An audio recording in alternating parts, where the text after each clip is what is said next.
Welcome, everyone. I have the Dizzle and the Yo. one who scared Alex O'Connor away indirectly from the whole debate right here with us. Central Dawa? Oh, no, No, AP. I said indirectly. Okay. Not the one who actually caused all the problems, but indirectly. Like, that is... So, yeah, we just got back from the DebateCon, and, yeah, all the Christians showed up, and some of the atheists were a little scared, and one of my favorite things is they opened up, like, they the atheist sponsors there, and they're opening up the Andrew Wilson debate, and, like, they go like, yeah, Alex wanted to back out because he was worried about Islamic terrorism, and we understand. And then Andrew Wilson starts, he just goes, I just want to say all his Christians showed up. Okay. Yeah. Okay. And the threats were more about us and not them. Like, yeah. Hey, you know what's weird? I want to make a video about this. I probably will in a couple days, but so when Alex got asked in his debate with that Cliff Connectly or whatever, a bunch of consonants in the dude's last name. Anyway, Cliff Connectly. Yeah. He someone asked in the Q&A, hey, why don't you go after Islam? Why are you going after Christianity and so on?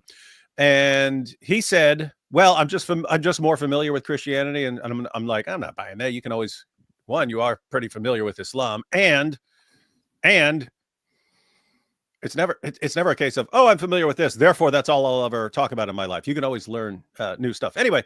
But that's totally fine with me. So I pointed that out. And then he said, and plus I don't have to worry about my safety while debating Christians. And so I made a video about that because people were calling him a coward.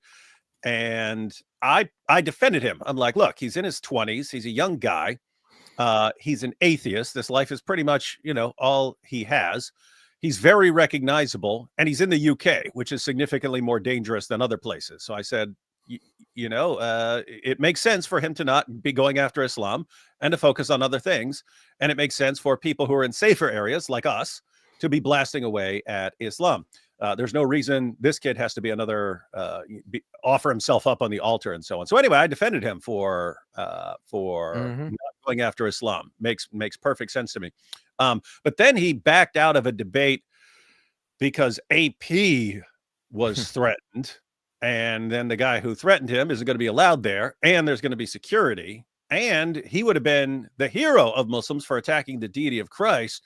So the fact that he was backing out there, it's like too much. Now it's like, wait, anything happens anywhere in the world that could remotely be dangerous, and you're going to change what you're doing.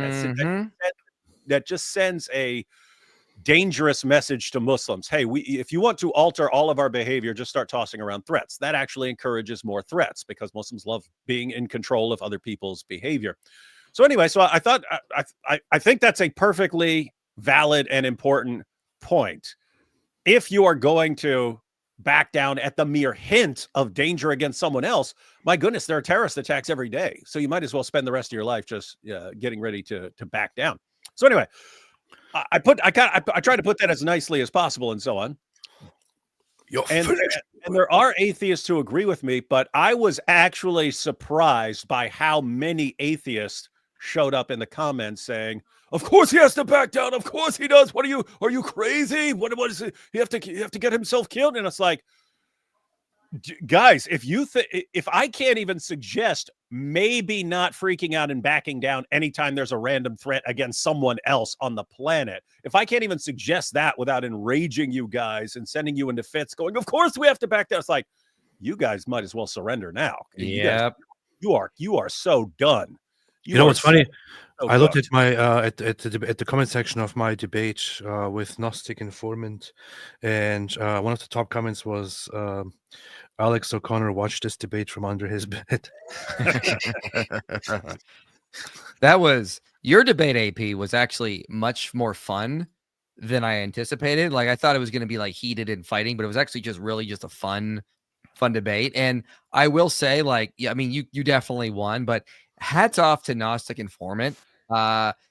Very humble in how he handled a lot of things. Like, yeah, he made some pretty bad arguments, and he was stubborn on like the whole child marriage issue, which we'll get to, and saying Jim Jones was a Christian. But like sometimes in the debate, he's like, all right, that's a fair point. So I will give him credit. Like, I did not expect that given the bad blood him and I have had in the past, but very humble.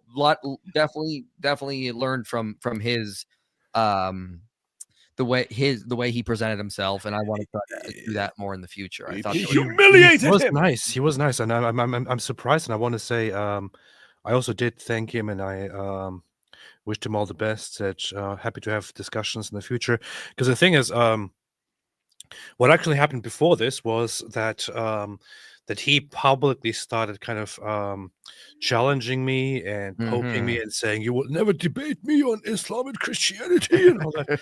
And I'm like, dude, what are you talking about? So I just ignored him. And then when James said that he couldn't find another Muslim debater, I'm like, hey, how about I bring this other guy named Gnostic Informant in? So I brought him in, and actually suddenly accepted the topic of the debate that he challenged me to. And then he was like, oh, okay. now what? But my plan was just to kind of to be very honest, just use him and just humiliate him over that kind of stuff, and to like get back at him, and to also expose Islam for what it is. But then he actually arrived, and he was very honest during the entire debate. He was very honest from the very beginning of it. He conceded the point. He actually did, when I asked him, he did agree that that Islam is worse for society than Christianity. He was even asked by the audience whether he would prefer an Islamic society or Christian nationalism. He said Christian nationalism. So it's I don't know. He was a good guy, and people in the comment section also appreciated that about him. Like while everyone 100% rightly pointed out that I won the debate, some also, of course, thanked him for being a good guy. Yeah, I didn't see that debate because I was still working on my opening statement and PowerPoint. But I forget who.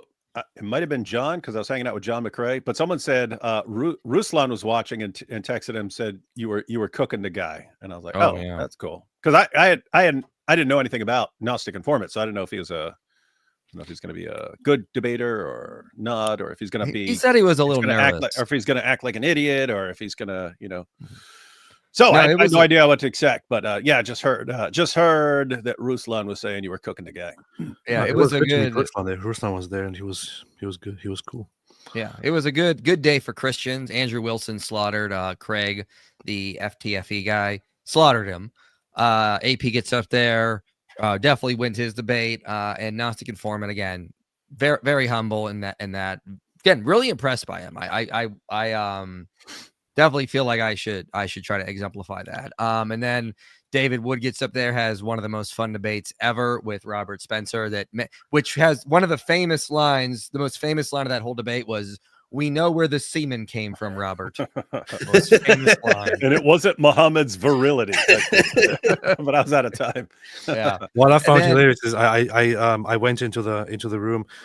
After my own debate, I went to rest a little bit, because I was dying. I was sick. I was still kind of sick. But then I came down to watch part of the debate, and I walk in, and as I predicted, it's just Robert Spencer cracking up while David is presenting his points about Muhammad. Man, it was very good. It is funny. That was amazing. Robert does just constantly crack up laughing. Matter of fact, I told him that years ago, because he was, back in the day, he's just known for books and for keeping track of daily terror attacks at Jihad Watch, but he's always complaining about jihad. And then I was hanging out with him, and everything I said, the guy's cracking up laughing. I'm like, man, everyone thinks you're like this super angry, perpetually enraged guy, and all you do is crack up laughing the entire day. So like you need to be like online or something, so people can see that you're actually. The funny thing is also that he's an amazingly friendly person, and like a friend, and just all together awesome person with a great sense of humor. I didn't expect this at all. And he's like 2 foot tall. People don't realize that. Yeah. Why are you attacking the man? But yeah, so at the end, Lawrence Krauss showed up, and I was like, "All right, let's get into it." And then I overheard him talking. That was, I have to say, that was all debates went good, went in our favor.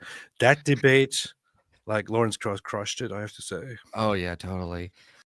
He showed up before, and I overheard him talking to an atheist. He's like, "Yeah, I did some notes before we showed up, so I prepared a little." And I was like, so then I flat out asked him, like, "Did you watch any of my stuff beforehand?" He's like, "No." I'm like, why is it every atheist I debate, whether it's Matt Dillahunty, Aaron Rawl, Michael Shermer, like, hats off to Holy Kool-Aid because he actually prepared before the debate, but like all these atheists, Phil Zuckerman, they never prepare before they come into these debates. And then I show up with like months of prep work, studies to cite, and they're always so confused. Like, why did you come with all this stuff? I didn't have time to look at this. I'm like, I said it. I was saying that right before the debate at that little room where everyone was eating dinner. Because Krause is over at the table and I'm at a different table.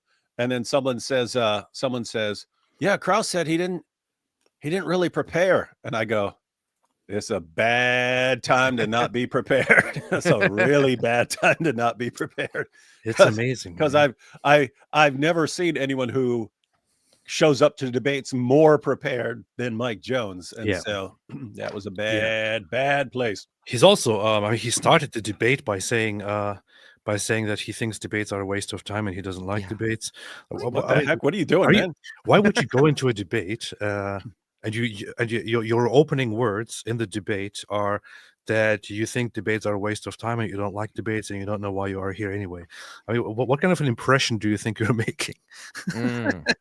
When I said right when I said this is a bad place to not be prepared, it reminded me George Foreman. So George Foreman lost the Rumble in the Jungle to Muhammad Ali, but I saw an interview with George Foreman and he was saying that as they're fighting, Ali's strategy was, George Foreman is bigger and more muscle bound, so I'm going to let him wear himself down and get tired. And so he starts doing that. And he says, by the time they're getting around like 4 and 5, Foreman's getting worn down. But Foreman said that as they're over there on the ropes, Ali's going, "It's a bad time, George. It's a bad time to be getting tired. Bad time to be out of breath. No, George." And it's like, totally legit, right? You're going against Muhammad Ali. That is not a good time to start getting tired. Oh, you know what the best thing about that debate was? The best thing about that debate, aside from your point, actually, there were two best parts about the debate that I personally heard.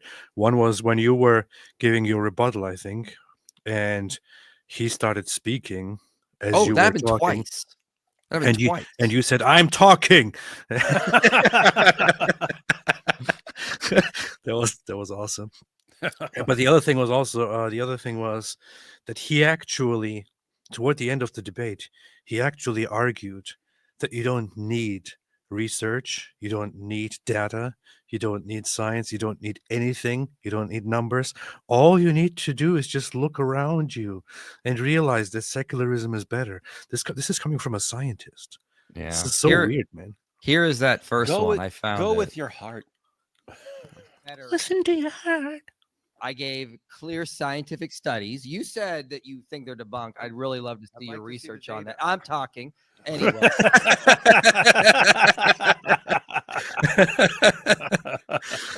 I should have said, "I'm speaking." Excuse me. It's a bit quiet. The video is a bit quiet. Was it maximum, or are we just loud? Is it just James? It might be just Big James, yeah. Oh, yeah. No, I saw people complaining that the audio was a bit low. So playback my dog. Yeah, I'm talking. That's when you're supposed to download them ahead of time, amp up the volume. Yep. Sorry about that. We'll get to some super chats here first, and then we're gonna get into AP's debate because there's some really great moments in there. Too early for a German. Why is the Shabbat so important for God in the law and the prophets, but not Christians? That's because God directly says the Sabbath is the sign of the old covenant, whereas in the new covenant, the sign is baptism and taking communion. So God's mad you're not enacting the sign, demonstrating you're in covenant to the rest of the world. Whereas in Christianity now, baptism and communion is our external public sign. So that's why. And that's a shadow of things to come. And now we are in God's Sabbath rest, but that's all the time. Yeah. AP, what is your opinion of Julian Reichelt? Julian Reichelt. Reichelt. He's a German journalist who was part of who was director at the most famous German tabloid called the Bild. Later, he was kicked out there. Now he has his own outlet, which is very popular among the right, called News. What I think, I don't know much about him, to be honest. I think that he had some scandals and stuff, but I'm happy that he is contributing right now to the right wing and the center in Germany, because that's the future. Also, he says, after Comedy Central Dallas gestures, GoFundMe, DebateCon, and your trip to Germany, I think he should invite you on his show. So maybe that will happen. I actually got in touch with them, with his publication and with other people, and am thinking of doing another Germany thing after the elections. Yeah. AP and I are trying to get on Timcast right now together, so I'm working on that for us. That will be based. Very based. Thanks, guys, for joining DebateCon. I had a lot of fun. We in Germany don't have much to laugh these days. Robert changed my mind on Islam. Now it makes sense why the Muslims are not embarrassed by the hadiths. Yeah, I can already tell. Ein Berliner is a conspiracy nut. You can always tell. Well, he did the smart thing by listening to Robert Spencer. Or why would you not listen to Robert Spencer? Yeah. Do you share your notes for these debates, aka the studies you compiled? Yeah, I can put a link below to my slides. I'll just have to do that after, and if not, just message me through the website to remind me, and we will get that up. I just pay Lily J to write my outline for the debate. It's true, yeah. Hey, IP that crowd. Hey, well, sounds like Gnostic Informant paid Central Dawa to write his script for him. Yeah, Kraus should have started with woohoo. Yeah. Let's see. Kraus was very disappointing. Came with literally no relevant arguments. Yeah, again, he didn't. It seemed like and I ever heard him talking. He didn't really do a lot of prep work beforehand, unfortunately. I mean, again, it's like when I debate these atheists, 9 times out of 10 they're not preparing. Again, hats off to Holy Kool-Aid. He's the only one I can remember who actually prepared for the debate, even though he had to admit in that debate that on his definition, hospitals would be just as dangerous as Christianity. So hey, isn't it interesting that it seemed like things are changing? Like you go back 10 years ago and you had like more aggressive atheist debaters and more aggressive Muslim debaters and so on, and now. And now, I don't know, things have just changed. Muslims are all terrified to debate, and atheists are all showing up like all half-hearted and so on.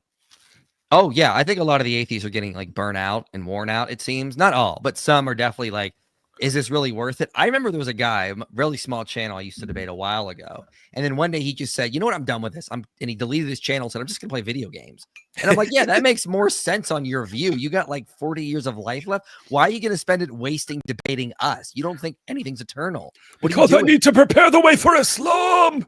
Exactly. Well, atheism is kind of gay anyway, so it is pretty gay.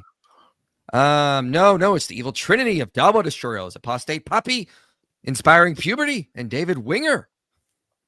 Love you guys. Very rude. Very rude. Day one, first 3 debates, 1 in the opening statements. You all laid a masterful framework for the respective debates. Thank you. Very much appreciated. Thank you. David, after your debate, why do you keep believing in Sky Prophet, Sky Prophet, Sky Prophet?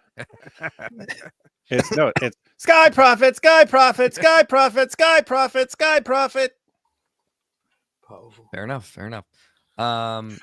Hey, someone pointed out, what was it? One of the sponsors or announcers or moderator or something. He actually said Sky Daddy when he was like, and our organization, atheists, blah, blah, blah. We don't believe in Sky Daddies or Earth Daddies. And I'm like, wait, you don't believe in any Earth Daddies? Like what? That didn't make any sense. What? We don't believe in daddies. We believe that all children are born by. I heard him say virgins? that, and it didn't make any sense to me, but I wasn't really paying attention, so I don't know. Yeah. Did Kraus by any chance have a burn mark on his hand to look like the medallion that told you where the Ark of the Covenant is buried? Let me put that up here so people can see. You mean this guy? Yeah, we've never seen these two in the room together. Oh, that's what he. That's funny. Yeah. No, when he asked that, I was like, oh, did he actually have a burn on his hand? But yeah, That makes sense. Yeah, it's the outfits. Yeah. IP brought multiple studies supporting my argument. Lawrence Krauss. Yeah, but look around. You get a gut feeling that you're wrong. Guess who the scientist is? Yeah, it was definitely, unfortunately, like that. It was something. I mean, at one point, I'm trying to cite sources, and he's like, I don't need to read those. And I'm like, are you kidding me?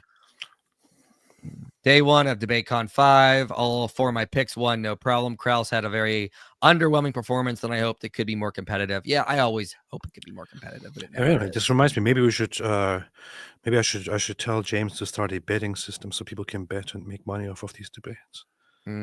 Exactly. Gambling. 10% of sheep live in long-term monogamous relationships. Oh, hey. Yeah, then we can have this big gambling thing, and like one of us can throw the debate and not like bet for the other guy who's a total idiot. Exactly. Like imagine Central Dawa coming, right? We know it's going to be a massacre, but we like put $1 million on Central Dawa, and then we throw the debate. Yeah, I can debate him, and I'll just act like a complete idiot and be like, "Oh man, I just don't know what to say." And then Central Dawa, yeah, what's up? Yeah, you see, and we're like, we got trunks of money out of him again. 10% of sheep live in long-term monogamous homosexual relationships. Why are you running from this powerful argument, IP? Yeah, jokes aside, great meeting you 3. Yeah, great meeting you 2. Yeah, that was one of Krauss's arguments. Like, and I was just thinking, like, that's just a naturalistic fallacy. That doesn't tell us whether it's good or not. Like, and that doesn't tell us whether Christianity is good or not. It's such a straw man. Like, so if Christians make threats, there be no atheism. Given how smoothly things went at DebateCon, Alex O'Connor looks even more cowardly, if that's possible. Yeah, we knew it was going to go smoothly. They're just keyboard jihadists. Like, they're not actually going to. No. To be fair, something could have happened. Yeah. You had several of the top targets on the planet there. So we were talking beforehand how if you wanted to like go out in a blaze of glory, guns blazing, that would be a pretty prime target. But yeah, there were multiple cops there and so on, and so it was pretty safe. It was kind of it was cool because when I arrived there, after a while, Bob, one of the organizers, was like, he called me over and he said, "Hey, I want to introduce you to our 2 security guards that we have here. We arranged this primarily because of you." I'm like, "Oh, that's kind of cool. That's awesome." So they wanted to get to know me better and talk a few things through with me. And before my debate started, they also I went to a back room with the security guards and had a long conversation with them on communicating with each other, certain risk assessments, what to do when something happens. And they also asked me to agree on a sign that I can make to signal to them that I have some concerns or I feel a little bit uneasy here. Yeah, the signal could be like, caw, caw, caw, caw. That should have been it, yeah. So I gave them a signal. I agreed on a signal with them, and they told me exactly where they're going to stand and so on. It was kind of funny. But I was like, as I'm talking to them, I thought to myself, man, this is kind of making me a little bit nervous right now. And I don't really want to do that because I want to focus on my debate. But then as soon as we started debating, I completely forgot about all of that. So hey, I heard I wasn't watching the guys because they were on the sides, so I wasn't watching them. But someone said that as I was talking about the semen stains and all that stuff, they said the guards were over there. They were giggling over there. That's pretty funny. Yeah, I caught them giggling sometimes during my debate too, so that was pretty nice. Yeah, they were cool. Yeah, they were awesome. IP, thanks for demonstrating what Romans 12 really looks like during your debate. Do not be conformed to this world, but be transformed by the renewal of your mind. That by testing you may discern what is the will of God, what is good and acceptable and perfect. Thank you. I was hoping Paulo Gia would have taken Alex's place. That would have been interesting. You debate Paulo Gia up there. I'm not sure why we didn't think of that. Isn't he significantly dumber and more horrible? No, I think he's a smart guy. I'm not. I only remember. I think I only recall seeing one of his videos out. I may have seen another one or something like that. But you and me went through it years ago, and it's on like the moral argument. Yeah, and it was like the dumbest thing I'd ever seen in my entire life. So you're saying that he's not as dumb as that video led me to believe. Okay, he makes some good points. He's a good guy, man. No, he's not. I blocked him. If I'm thinking of the right guy, I blocked him years ago because he's one of those guys where it didn't matter what the topic was that we were discussing. He'll come over there and like try to change the topic in the chat. And so, in other words, it could be like, okay, in the latest terrorist attack, blah, blah, blah, blah, blah. And he'd be like, so on the topic of the virgin birth, or he'd always try to divert it to something else. And so on. It's like, oh, I can't stand. And to be fair, I can't stand that if it's from an atheist, if it's from a Christian, if it's from anyone else, just this constant diversions. I challenge you to debate on Yo Mama. Will any of you defend Yo Mama, or will you be scared Yo Mama destroyed the Quran? I think Yo Mama is a good debate topic, actually. Oh, if we had a Muslim, that would be good. Yeah, Yo Mama's so bloody. For all who took an L performance, wise Robert Spencer did not. He is personally a winner, but Dr. David Dangerwood humiliated him in the debate. Yes. Powerful. Sure. No, I was talking because we were Robert came over to that little Robert was in the VIP room and stuff when we were all chatting, and I was pointing out that it's interesting because you could do that debate like 100 times, since the main historical principles that you would rely on to investigate Muhammad are things like early sources, which you don't have, multiple sources, independent sources, these kinds of things that would be the first things that historians are looking for, and you don't have any of that. You have to rely on secondary principles, but how much confidence you have in something like the principle of embarrassment or something like that is pretty subjective. You could think it's very powerful. You could think it's kind of a weak principle. And based on that is, that's going to decide your view. So, yeah, it's just, that's why I acknowledge it during the debate. If you have this big gap where there should be a bunch of information about you and we can't find any, that allows all kinds of interpretations, and you can make all kinds of claims. You can claim almost anything you want. So you have to rely on like secondary historical principles. But again, it's kind of subjective how much confidence you have in these principles. And so, in other words, you could get a bunch of people all looking at exactly the same evidence and exactly the same arguments and coming to completely different conclusions. You got people going, oh, yeah, I don't have much respect for the principle of embarrassment. So it looks like Muhammad didn't exist. Or you could be like, yep, then really makes no sense for people to invent all this messed up stuff about this guy. He must have existed. Or you could be right in the middle, and it's just based on how much confidence you have in certain principles. You know what was weird? As everybody knows, Andrew Wilson and I have some weird history. Yeah. Some reason, apparently, for some reason, we're apparently enemies or something. I don't know. But I saw the first debate. I saw the first debate that he had with Craig, and I thought Craig wasn't really good. Like he kind of crushed Craig there. And after that debate, I saw him, and I went over to him, to Andrew Wilson, and said to him, "Hey, I know we're enemies, but good job." And he said he turned to me and he said, "We can be enemies after the debates are done." I was like, "Okay, good." So, but then later I was sitting with him at dinner time or something, and what he said to me, this really pissed me off. It's like, how dare you? Like, he actually had the audacity to look at me and say, the death threats I get are better than your death threats. No, this dude doesn't know what he's talking about, man. He said, my death threats are better than your death threats. Lame. So, Andrew Wilson, if you're listening to this right now, I challenge you to debate me on the topic whether your death threats are better or my death threats. I would love that. Yes, let's do that. I don't get them anywhere near as much anymore because YouTube, the algorithm blocks them. It looks for a little combination of words that are threats, because occasionally when I click on to the comments, one will pop up for like a second, and then as soon as I refresh it, it's gone. So it's deleting them. But I used to get like several death threats per day and so on, and sometimes I would screenshot them and so on. But anyway, I noticed that they're like different categories of death threats, and the vast majority, it's like, okay, if you were actually going to do something, you'd be showing up to do it. You wouldn't just be running your mouth. So the vast majority of them, it's just some idiot. But I realized there were two kind of categories where they seemed more legitimate, and they were like on completely opposite ends of the spectrum. On the one hand, you had like people who would send you like a 5-page document on why they have to kill you, and going through the various schools of Islamic jurisprudence on how my blood is halal and stuff like this. And it's just this long, like 5-page thing in English and Arabic and so on. It's like, oh, this is a person who's putting a ton of thought into this and justifying it carefully to make sure he's right. This sounds like someone who might actually show up to do something. And then at the other end of the spectrum, the other ones that were like, oh, this sounds more serious, would be like insane, incoherent ramblings, right? Like, die, juju, blood, what, drink your blood, die, right? Stuff like that. And so Yeah. Anyway, it's Yeah, Jared says you could have a debate or even write a book on. Jared death threats says and Mike evaluating Winger #1. That sounds plausible. He might be getting the worst death threats. That's true, probably. How can I find the debates? Well, they're all linked below, just so you know. I have them linked in the video description, so go watch them.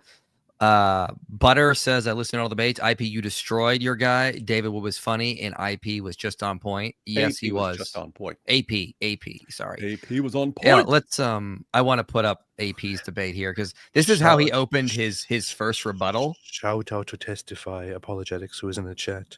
Who's a cool guy. Hey, I saw a funny video by Testify a couple days ago on a problem about the Quran being clear, but it was hilarious. We might have to he has a good channel. We might have to do a live stream and go through a couple Testify videos dealing with Islam. And he probably doesn't need that because he suddenly he had a very rapidly growing channel and he does good stuff. So yeah, he's doing really good. He's over 100,000 now, so 150,000, I think. Yeah, so he's growing for sure. So this is one of my favorite parts. This is how AP opened his first rebuttal. I'm sorry to say, but that was extremely disappointing. Very rude. It was beautiful. Hey, what is that 1922 laptop you got there, AP? Is that your laptop? Yeah. Is that what you stream and stuff on? Yes. Oh my goodness! Get a Predator laptop like that. That's a very exactly. That's a solid laptop, man. It's a very solid laptop there. Trade that thing in.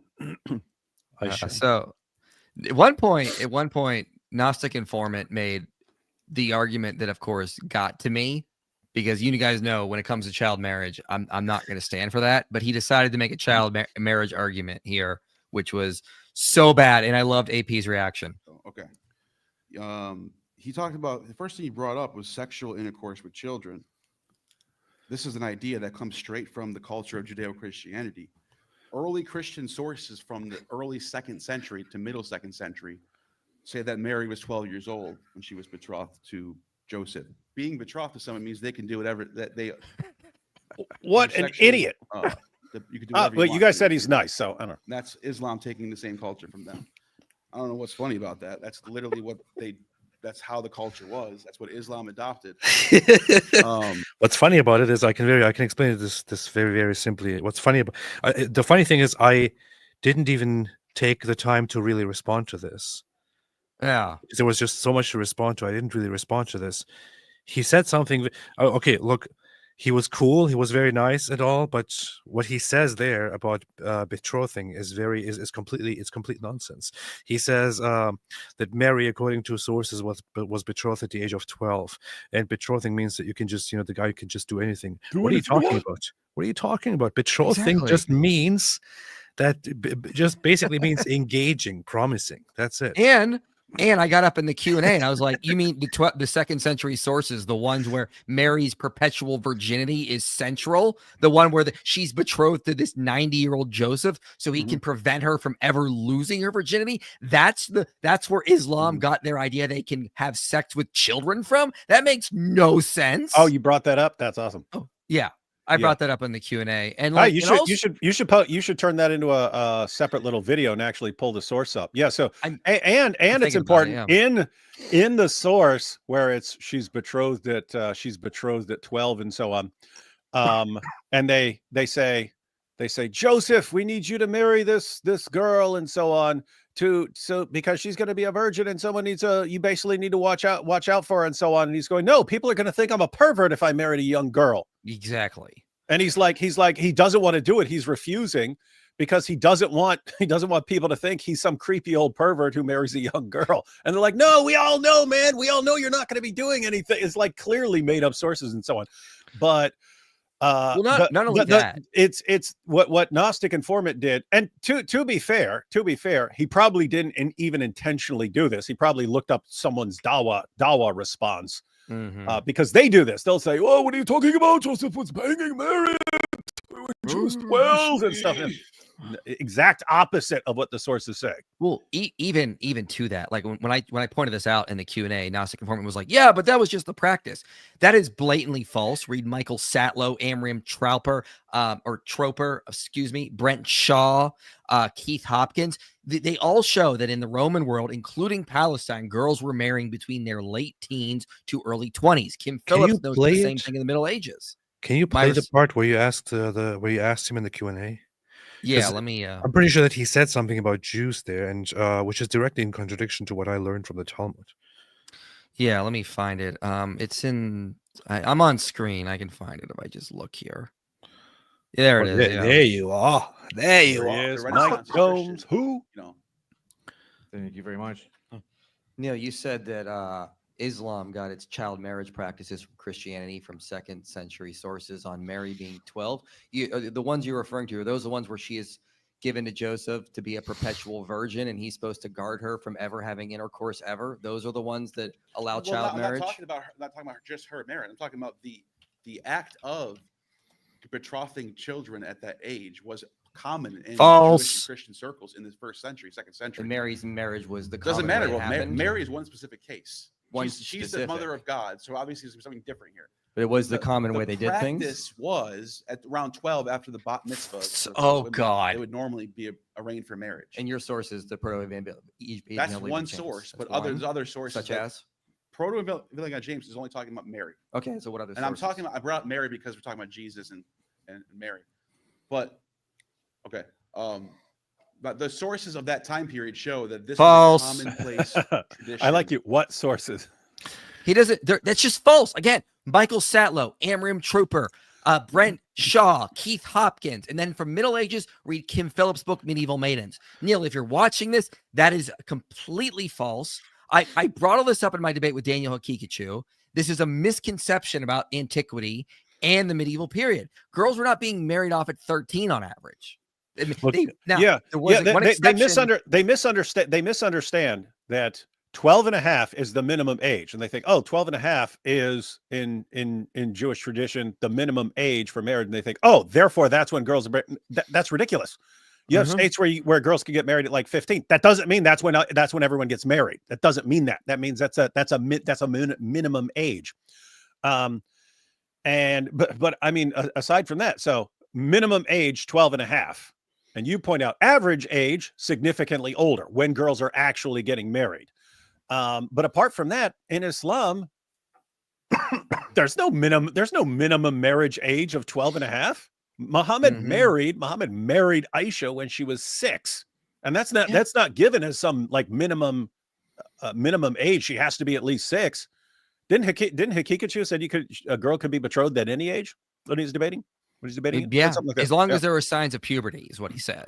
If there are signs, the thing is signs of maturity. And keep in mind that the Quran doesn't even require that. The Quran specifically refers to marrying, having sex with, divorcing, and passing on to the next guy, girls, all before they've ever reached puberty. So here's the thing. I don't necessarily have a big problem with claiming that people were married at the age of 12, 13, or whatever it is. Don't necessarily have a huge problem with it. What I'd rather have a problem with here is that earlier on here in this debate with me, he said that Mary was betrothed according to the traditions at the age of 12, and at the age of 12, and if you are betrothed, then that means the guy can basically do anything, which is that's complete nonsense. Exactly. It sounds like he doesn't know what betrothed means. Betrothed just means that the girl is promised to this person. That's it. And here's the thing: you can even find further detail on this in the Talmud, which is in the part Kiddushin, which is about marriage or about marriage making, where it describes and this is like in the 200s, around 200 AD, it's first written that a father may betroth his young daughter, and then later on in the Talmud it is then further on written over the centuries, and this becomes kind of written law so that everyone knows it. yes, young daughter, but not a minor. She must be at least 12 years old, or 12 or 13, before you can betroth her to somebody. Before that age, you may play with the thought, or just vocally say, yeah, I think I'm going to marry my daughter to this guy, and so on. But before that, you may not betroth your daughter. You may only betroth your daughter after she reaches after she's no longer a minor in halachic Jewish law, which would be around the age of 12. And from then on, it is then recommended that that people marry at the age of around 18. So at the age of around 18, after they have reached this early adulthood, and they have started making observations and learned things and learned their religions properly, spent these years after 12 and 13 educating themselves and learning practices. After a few years, 3 years or 5 years after that, they are then ready to get married. So that was the usual tradition, and it is still like that today. It is still considered like that today, and it's even in the Shulchan Aruch, which is a Jewish text that lays out the basically Jewish law. It is pointed out that marriage is done at the age of 18. So that's what it is. Yeah, and I put up a couple sources on screen to support that. But yeah, one of the other things that was weird that Neil brought up was this Matt Walsh thing, and AP had a great response to it. You mentioned all these Muslims that are like saying that teen pregnancy is good and we should do that. I've never heard podcasters or anyone say that. Well, Matt Walsh literally said that teen pregnancy is historically common. He specifically said women should get pregnant as soon as they're fertile. Matt Walsh. Okay, now here, David, here's AP's response. This was awesome here. All right. So several things here. I just quickly had to listen to what Matt Walsh actually said. What he said was that historically, 16-year-olds getting pregnant or something was quite normal. And it was something that actually was seen as contributing to societal growth or something like that. I haven't listened to the whole thing. I have to listen to it, but that's basically what he's saying. This is, of course, I was a little bit surprised here because when he brought this up in comparison to Muslim preachers suggesting that marrying 3-year-olds, 6-year-olds, or 9-year-olds and so on is totally cool. I thought that Matt Walsh said something really, really, really bad. He's talking about 16-year-olds. Wait. All right, that's fair. That's funny. He actually said, "All right, that's fair." Yeah, Good on him. Good on him. even there, like the same thing I was saying before.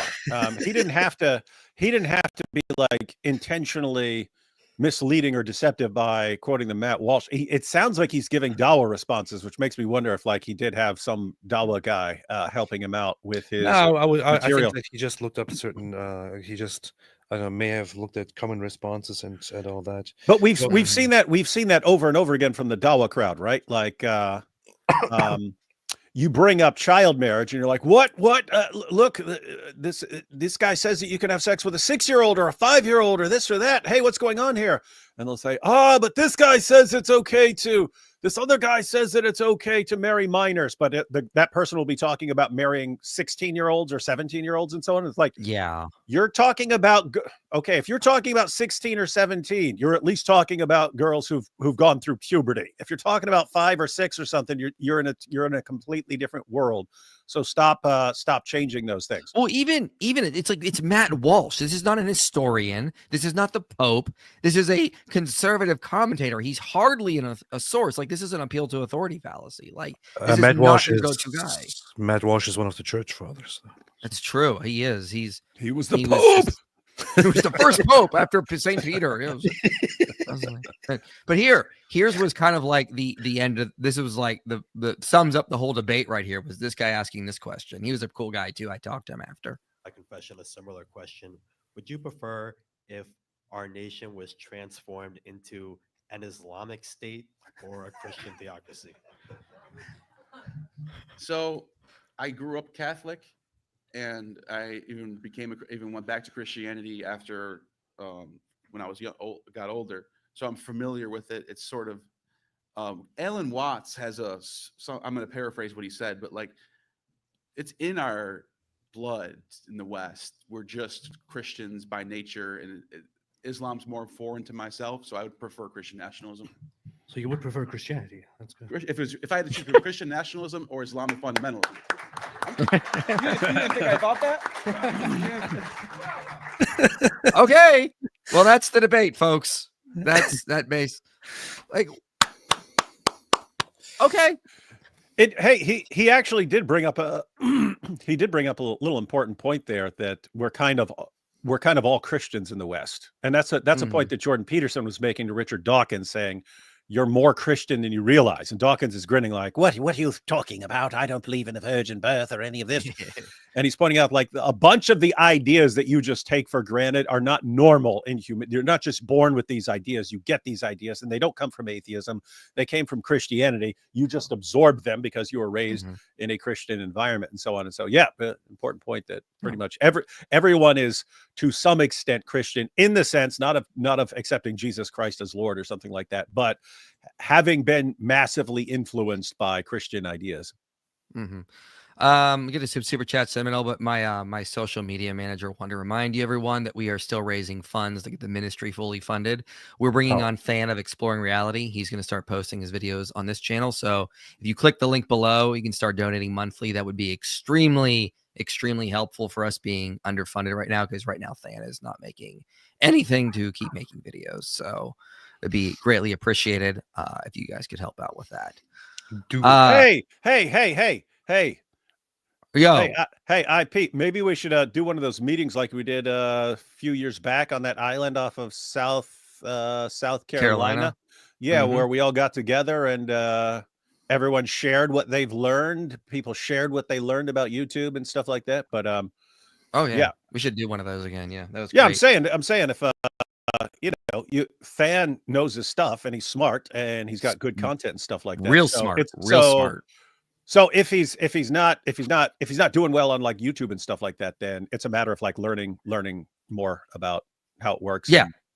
Well, he's doing better. He's coming on this channel. Okay. It's going to hopefully get him fully funded, because he was never fully funded with Exploring Reality. So if he comes here, maybe all his donors will come over. I can help him, and then he can be fully funded. And him and I just start posting the Inspiring Philosophy together is the goal. So that's what we're going to do. So yeah, but he's wicked smart. Good job, guys. Y'all did great. Jesus was glorified. We had Watergate, Gamergate, Pizzagate, and now thanks to David Wood, we have Seamangate. Nice. Which we're going to play. I'm going to play that here in a minute. Hey, you know what's funny is right after the debate, someone goes, I'm surprised you didn't bring up the eyes of the leather strap of the anus. And I was like, oh, I forgot. I had an entire, when you're getting ready for a debate, like you'll be walking around and you'll be thinking, oh, this would be a good point. One of my points was going to be that the Muslim source, Muhammad claims in the Muslim sources that one of the signs that his revelations are from God is his amazing eloquence in being able to put things in such precise, brilliant language to make his point. And so then I was going to go down the line of, when Satan hears the call to prayer, he farts so loud so he won't be forced to hear it, and all this stuff that sounds like it was made for a bunch of 4-year-olds. And then of course I was gonna conclude with the eyes or the leather strap of the anus, but I totally forgot. And then someone reminded me of it. Makes you think like the stories they were telling children about Muhammad, almost like, that kind of stuff. David Wood humiliated that Islamophobe Robert Spencer. May Alan the mouse send him to Jahannam. Paul. Yeah, it's awesome. I was just, I'm sitting there, and what really kept me going in that debate was just all the Muslims around the world chanting, Dizzle, Dizzle, go Dizzle, go Dizzle, go Dizzle, go Dizzle, go. It's awesome. And that's exactly what happened. I absorbed the power of the Ummah. How tall is David? He made Robert look tiny. Look, you could stack 2 Robert Spencers on top of each other, and you might get David Wood's height. Maybe. David, now that you've been humiliated by Robert Spencer, are you going to relinquish the title of world's biggest Islamophobe? I will never renounce that title. That's true. Should have done the Masab thing. Sit down. IP gruesome balls. Yeah, I was meaner than I normally am in debates, because I'm just sick of secularists going out and saying like we're going to make the world a better place by getting rid of religion, and then literally opening the West to Islam, causing massive hedonism, depression, suicide from their ideas.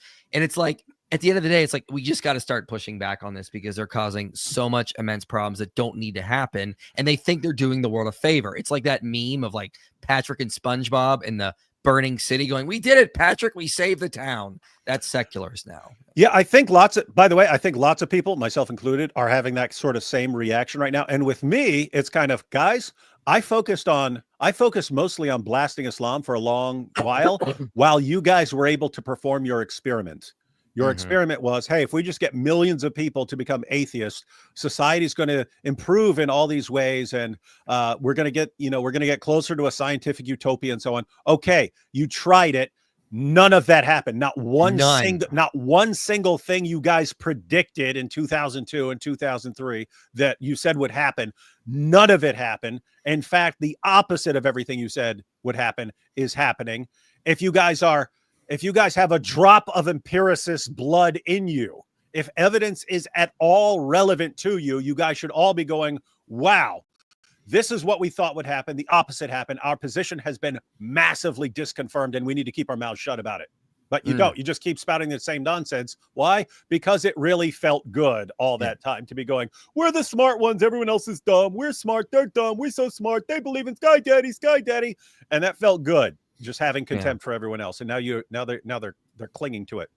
I want to say thank you to Colin. I just got an email saying he just signed up to donate monthly. Thank you so much for clicking that link, which is right below. We definitely need that. So thank you so much for that. I want to get to David, the best part of David's debate here, which was just phenomenal in this debate. If Muhammad existed.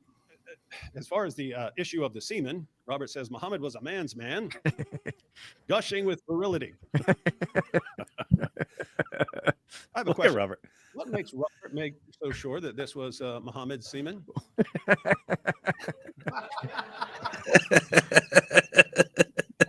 Hard to see, but I'll just go ahead and read a couple of these stories for you. Okay, this is Sunan Abu Dawud. Abdurrahman ibn Abu Alayla, quoting blah, blah, blah, blah, blah, said that while he was given to jesting and was talking to the people and making them laugh, the prophet poked him under the ribs with a stick. He said, "Let me take retaliation." He said, "Oh, take retaliation." He said, "But you're wearing a shirt, but I'm not." The prophet then raised his shirt, and the man embraced him and began kissing his side. Then he said, "This is what I wanted, messenger of Allah."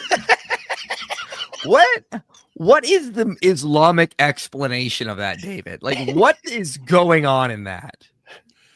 They don't interpret it as gay, obviously. They're just, oh, look how much he loved him. Of course he wanted to kiss him all over his body and have Muhammad. And it's like, and that's what, when people bring that up, I was like, oh, okay, well, if you guys think this is totally normal and this is your pattern of conduct, then how about why aren't we seeing Muhammad Hijab doing this Ali Dawah? Right? Oh, yeah, for sure. It's totally fine and normal, right? But totally. Yeah. That. You got that, right? Got that. Here's another hadith, and this is interesting. This is an interesting issue, like legitimately interesting, because you have this issue with Dihya al-Kalbi, who is supposedly the handsomest young man in Arabia. When Dihya would show up to town, it was said that the women of the town would all run out to just gaze upon him. That's how hot this young man was, right? And in both Sunni and Shia sources, you've got all these stories about people seeing Muhammad and Dihya, and Muhammad would say, "Oh, you know, that's the angel Gabriel, right? He just looks exactly like Dihya al-Kalbi. So when you see me with Dihya al-Kalbi, it's actually the angel Gabriel."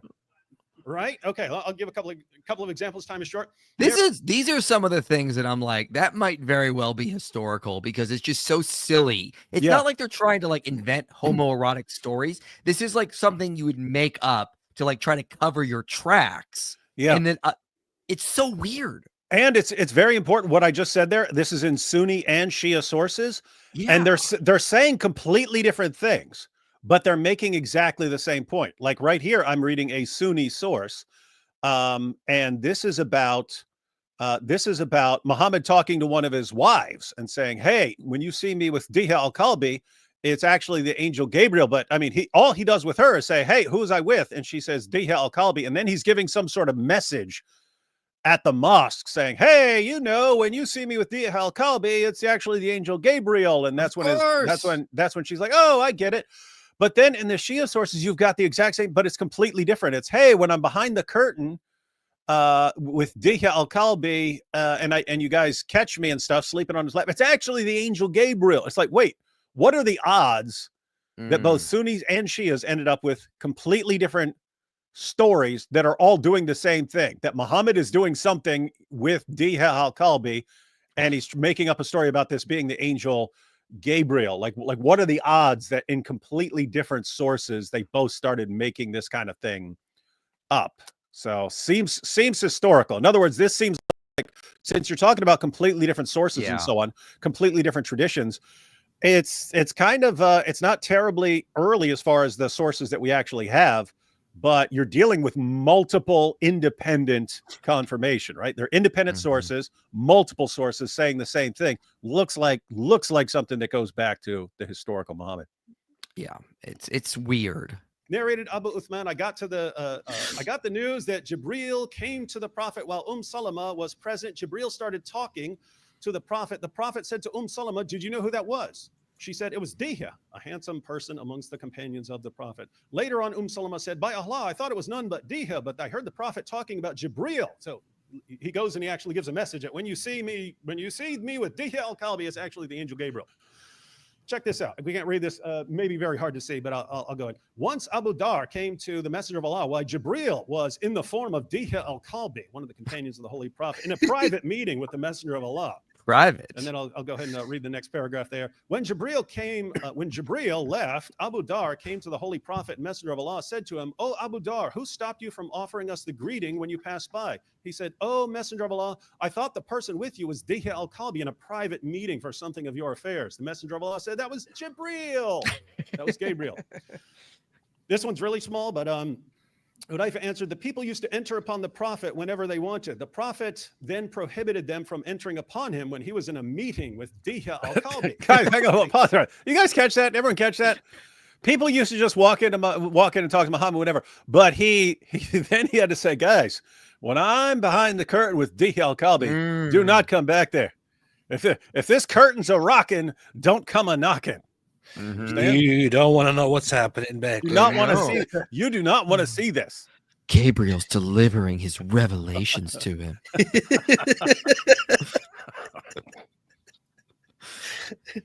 And so it goes on as how Muhammad would have these private meetings with Dihya. I'll just read the next little paragraph there. 30 seconds.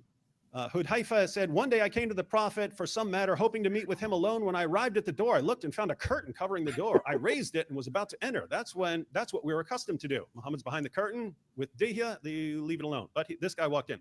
Then I saw Dihya sitting beside the Prophet, who was sleeping, and his head was on the lap of Dihya."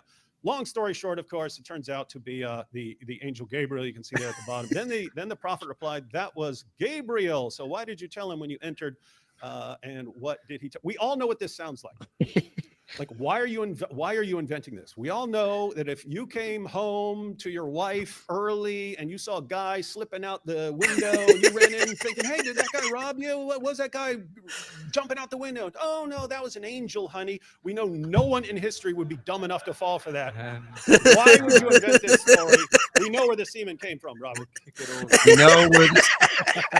We know where the semen came from, Robert. Debate over. Mystery solved.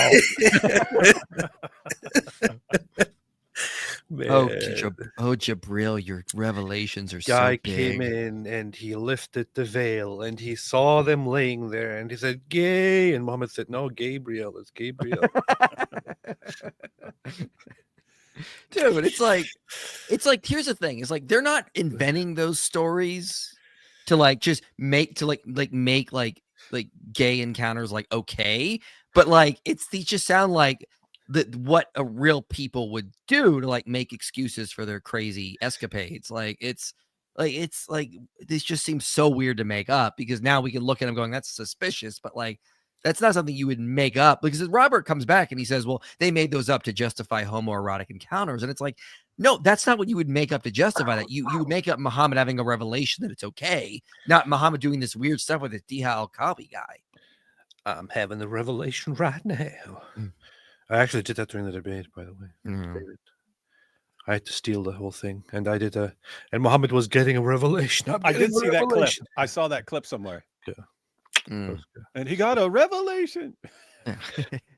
Kraus, witch trials. Also, Kraus, why are you so obsessed with witch trials? Yeah, that happened. Like, he brought up witch trials and I started responding. And then later he's like, why are you obsessed with witch trials? I'm like, bitch, you brought them up. And I'm like, the Bible is the most disgusting, immoral book ever. Source. Trust me, bro. Yeah. He said that. And then I just jumped in and I said, that ended slavery. Like, that's the book you're talking about? The one that ended slavery? Okay. IP, you're very smart. Why are you so cringe? Because I learned Good everything from David Wood. Good point. That's good why. point. Valid. The 10-year anniversary of the 21 Coptic saints martyred by ICE. Yeah, may God rest their souls. Please check out the 21 film and share foreign. Very powerful. Thank Oh you. yeah, I saw they actually published a short film. I shared it on my YouTube community post. Oh yeah, They where's that? published a film that is currently accessible. It's like 13 minutes long or so. In memory of, and about those 21 martyrs, those people who were killed by ISIS. It's a very, very for those who don't know, so it was in Libya where ISIS captured 21 Coptic Christians, actually 20 Coptic Christians. One of those people turned out not to be Coptic himself. 21 people.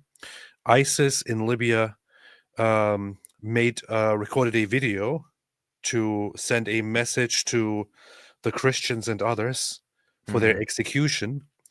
And apparently, as the video goes on, apparently they tell these Christians that they have the chance to survive by renouncing their beliefs and converting to Islam. But those 21 people say We're not Alex no, O'Connor. and they say in Arabic, Ya Rabbi Yesur, which is like my Lord, or oh Lord Jesus, basically. They say, so they are all 21 of them are executed. One of them is actually not Coptic, and some of the stuff that is being said is that he wasn't even known to be religious, but he, seeing the conviction of these others who would rather die than denounce their religions, he also joined them in acknowledging Christ and Yo, being AP. killed for it. Yo, So, AP, you should what? set up a live stream and we should just watch that. We should. That'd be good. Yeah. We should. There, I met a girl at DebateCon. She's gonna be a missionary in the Islamic world. I'm not gonna say her name, but like she's going to like one of the bad ones too. Like she's worked on Bible translations and she's getting ready to go to like one of the North African countries, not Egypt, like one of the bad ones. So keep her in your prayers because, good God, I hope she's stay safe because that's gonna be a pretty dangerous thing. Yeah. YouTuber Cultural Cast did a review of Andrew Wilson's debate with Craig and thinks Andrew lost. What the? That okay? Sure he did. Yeah, okay. David Wood finally got a low tapper fade. Look at you, Gen Z haircut. You look amazing. Powerful. Powerful. Yeah. David Wood, you see men. Oh, by the way, those 21 people, they were beheaded on video. Yeah, I remember. With Allahu Akbar shouts, and nobody stood up and marched for them. So yeah. I took a nap through the first half of IP's debate, but the second half told me all I needed to know. Atheism is kind of pathetic. We can watch it all now, so it's all up online. I was Pleasure to going meet to everyone. watch IP's debate, but then when IP was announced, I remembered that I had to pee, so I went to pee. Yeah. Fair enough. That happens a lot with me. Yeah. That happens a lot. Yeah. IP made an absolute fool of Larry. God bless. Yeah, he should have prepared. He did not prepare, and this happens. It's happened so many times. These atheists come to the debate. Wait a minute. Does Larry stand for Lawrence? Yes. Yeah, you didn't know that? Yeah, that's short for. Oh man, his whole world has been blown apart. What is going on? Wait, is Phil short for Philip? Well, I didn't know this, man. Next you're gonna be amazed that Dick is short for Richard.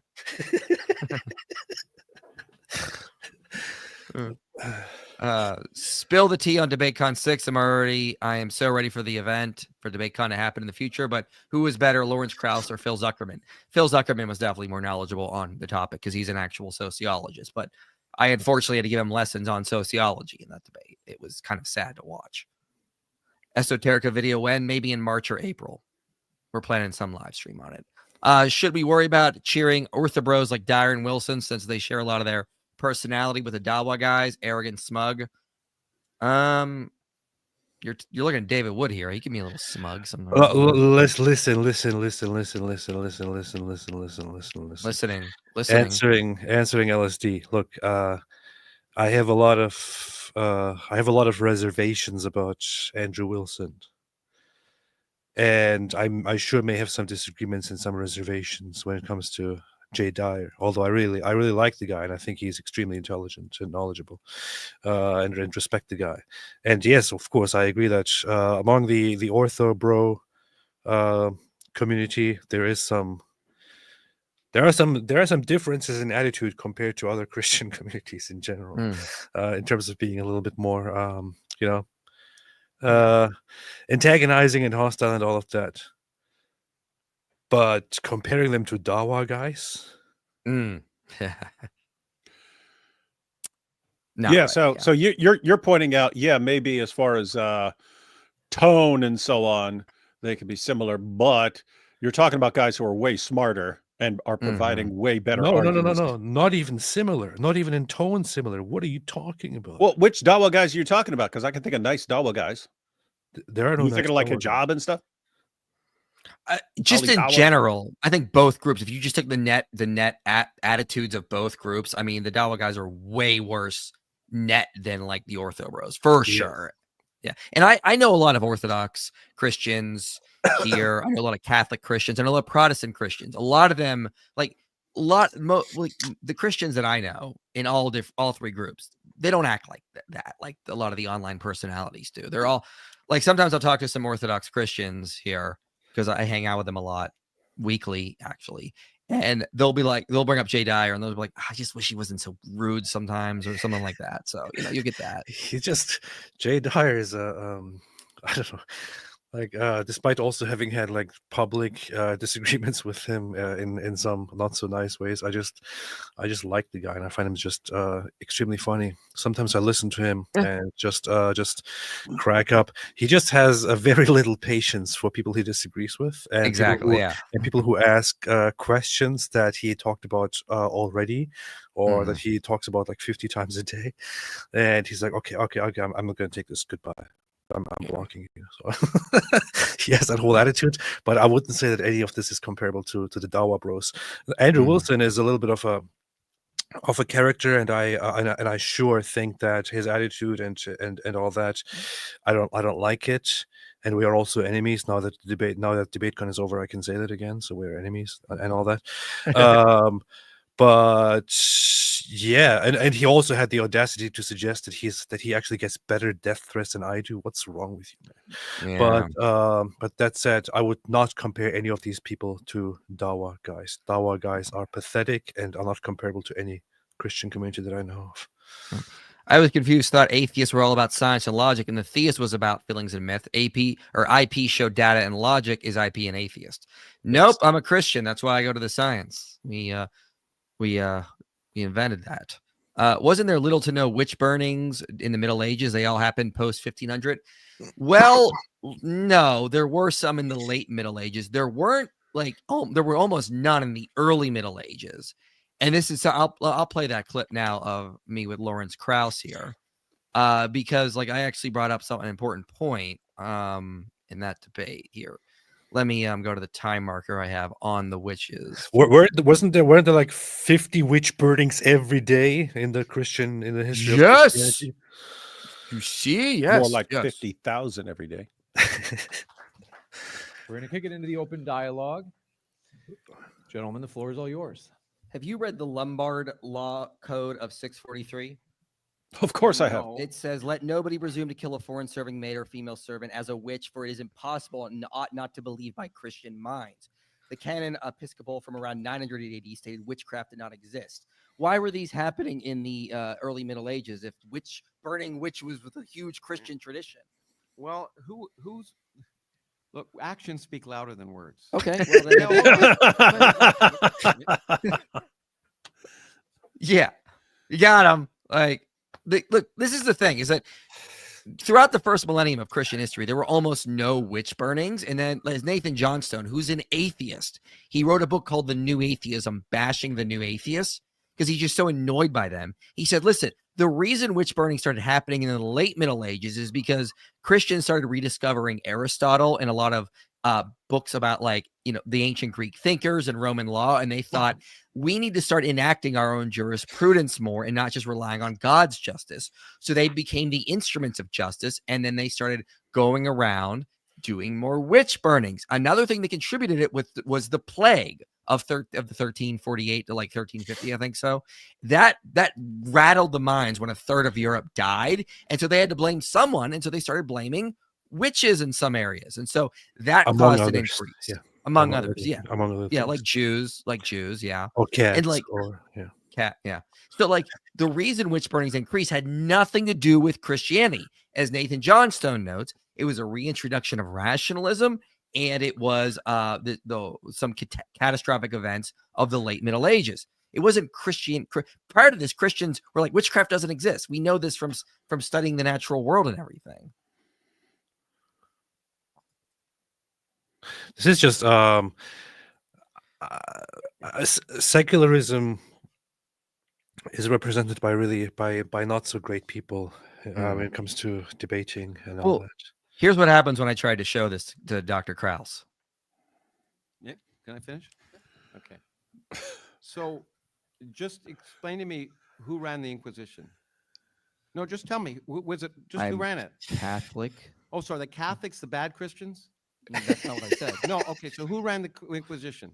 That burned witches, that tortured people, that did unbelievably depraved things. Have you read Nathan Johnstone? He's an atheist. I don't need to read people. I know you don't do a lot of reading. I mean, I read a lot. My method is go with your heart, and my heart says that Christianity's bad. I don't need any evidence or books. What's wrong with you? I'm a scientist, for crying out loud. These are just it's so weird because these are it sounds like the classical new atheist talking points about Christianity or Christian history, or even predating that. It's like, oh yeah, Earth flat and witch burning and Inquisition, Crusades. What about did he bring up the Crusades? I think he did, because I mentioned he had been on a crusade against religion, and so he's like, "Oh, the only crusades, the only people I know crusading were Christians. I don't crusade." I was like, "Oh God." Yeah, I wish they were still crusading, man. This was one of his I brought up birth rates. I'm like, secular countries can't produce sustainable birth rates for replacement populations. This was his great comeback to this. This was something. Where do you have the most people? China, which is not particularly a society I admire, but they've done a pretty good job of producing a population, well over 1 billion people. If that's your notion of if sustainability is somehow a notion, biological sustainability determines what's good or what's useful in the long run. China's actually in panic mode because of their collapsing birth rates. Exactly. That's what I brought up in the Q&A. Yeah, they actually are having a collapsing birth rate. This was this big example of a functioning atheist society. China, communist China. Yeah. The authoritarian nightmare that committed a large scale and by the way, infanticide. Notice that normally when we're saying, hey, what about secular societies and stuff, that they'll point to all these Northern European countries and stuff like that. Notice he didn't go to any European nation to point out booming population. And even the one he points out, China, is in full panic mode about the collapsing population. Yeah, and they're an authoritarian nightmare that has committed rampant infanticide against female girls. So sexism and infanticide. And this is his this society is secular and they're producing a lot of people, so we'll be okay. I was like you're shooting yourself in the foot here. Somebody asked here, I missed the comment here, but somebody asked, so what's the problem? Isn't it wrong to burn people? That's not the point. The point is that this whole idea that there were massive witch burnings and all that throughout the Middle Ages, and the Inquisitions were known for massive witch. This is a misconception. This is complete nonsense. This is not true. And Yeah. this is not a Christian talking point. This is not a Christian apologetics response or anything. This is just regular, normal history. The whole idea that there were massive witch burnings is simply a misconception and is wrong. There were witch burnings, of course, but they were not vastly approved and institutionalized. The Inquisitions weren't about witch burnings. The Inquisition was about heresies, and witch burnings were barely a part of it, and were also not approved on the And on the top level. And they tried to avoid that because that was admitting failure. Yeah. Their failure was to get the person to live and repent. Now, sure, they were too authoritarian, but if they actually had to kill someone, that was admitting failure. So they tried everything to avoid that. And Nathan Johnstone says in his book, like, there were very few. And a lot of times the Inquisition was the far more rational place to go to than the secular authorities, like the kings of the time, because like they were putting forward rational arguments like, hey, crop failures are not being caused by witches, guys. That's just an example he cites in the book. They're far more likely to be caused by natural means. Isn't that what the atheists want people to do? That's what a lot of the times the lead inquisitors were actually teaching, to prevent them from going around finding random women and burning. So they were actually, in a lot of ways, sort of like a like a water on being poured on a forest fire, like preventing things from getting out of hand and using rational arguments. Yeah, I was watching one historian. It was on the, he was talking about actually talking about the scientific revolution and so on. But when he was, he got to the Galileo affair and stuff, and was talking about the Inquisition and so on. And he says, when people actually read that, because these guys kept careful documents on all their trials and so on. He said, when people actually read the documents of these trials and so on, they're shocked by how careful and methodical they were, and how they're raising issues and allowing the person to respond and defend himself, and giving him various outs and options and so on. Because when people think of the Inquisition, they think like people show up at your door and and then they start torturing you and stuff. Are you a witch? Are you a witch? We are here to burn you. You see? And if you want to get that book, it's actually it's hard to get a hard copy. It's pretty expensive, but there's a cheap version on Google Play Books. So you get a pretty good copy there. And correct me if I'm wrong, but no major church body ever actually approved of the practice of witch burnings or of mass scale witch burnings or anything like that. It was kind of just like witchcraft is condemned if it is, and if it exists at all, or if it's like approached with suspicion, but there is no like officially approved witch burning or anything like that. Yeah, like that's why I cited the Lombard Law Code of 643. It says like witchcraft doesn't exist, and Christians shouldn't even believe this is happening. Like Clifford Bauckham notes in his book, The Worlds of Medieval Europe, that in the first millennium of Christianity, if they encountered like people claiming like they would go out and they try to convert pagans, and they come across people saying, yeah, I can do magic. A lot of the church's response were like, that's stupid. That doesn't happen. Anyway, come to church. And then they would like, they topple idols to show the people they've got no power and that this has all been destroyed. So they were actually quite rational in a lot of ways. Were they perfect? No, they made mistakes, but in the net positive they presented was clearly not. Damn. Eli just made a $500 super chat to you. What? Let's show. There it is. Thank you so much, Eli. So much for that. Alex was in need of a good ass whipping more than Kraus did too, but he chickened out. Love you. Absolutely. Too bad he chickened out.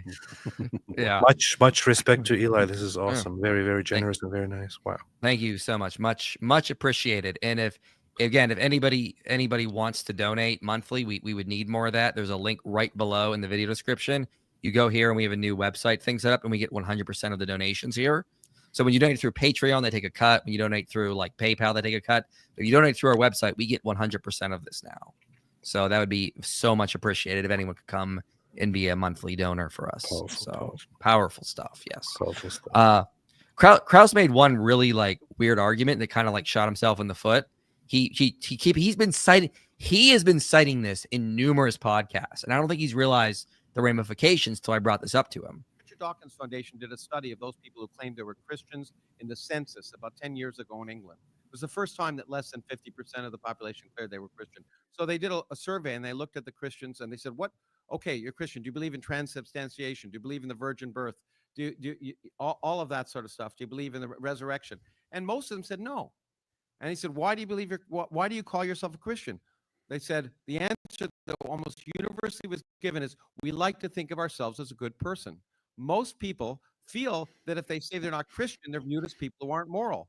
The reason they call themselves Christian is they like to think of themselves as a good person. The actual dogma or theology of the church is irrelevant. That's actually kind of an interesting result. It shows that more people realize that Christianity is associated with morality, giving to charity, pro-sociality.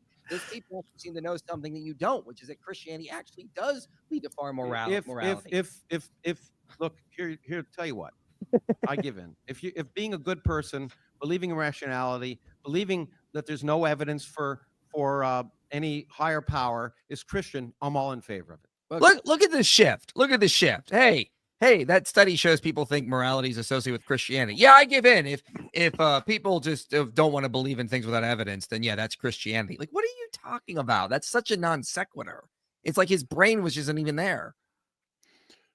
I wonder what the study says about the question of belief in God itself. Yeah, they didn't bring that up. I want to look that up. I don't know. I think most do believe in a higher power, even if they do reject certain Christian doctrines. But yeah, I'm not entirely sure on that.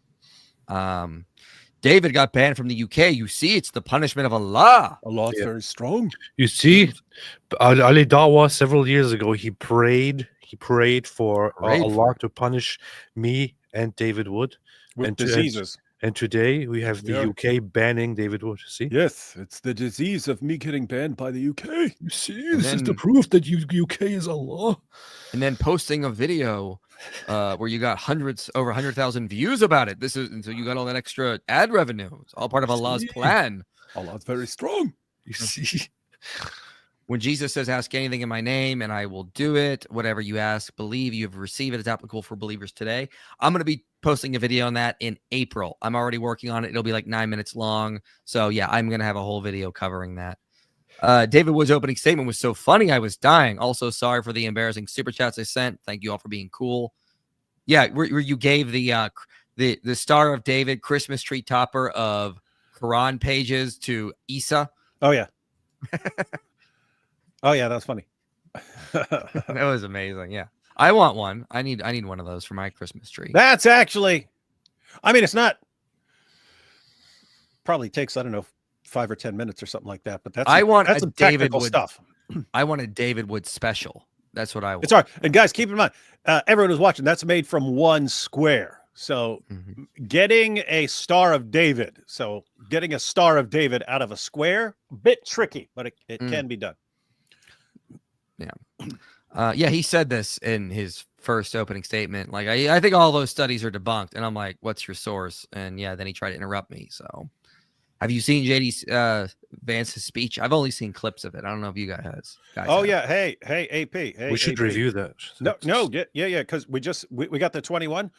I want to do, because I got like 30 requests for the JD Vance speech, and then I watched it, so I have it all queued up. But AP, if you're free at like 6 tomorrow, we can do kind of a short one, and we could even do the go live on your channel like at 8 right after that, and go through the 21 thing. I got 40 requests for it, but yeah, the JD Vance thing. We could do that on your channel. Then we can do that. It sounds. We can do both. We can do both. Those would be two good. Sounds good. Sounds good.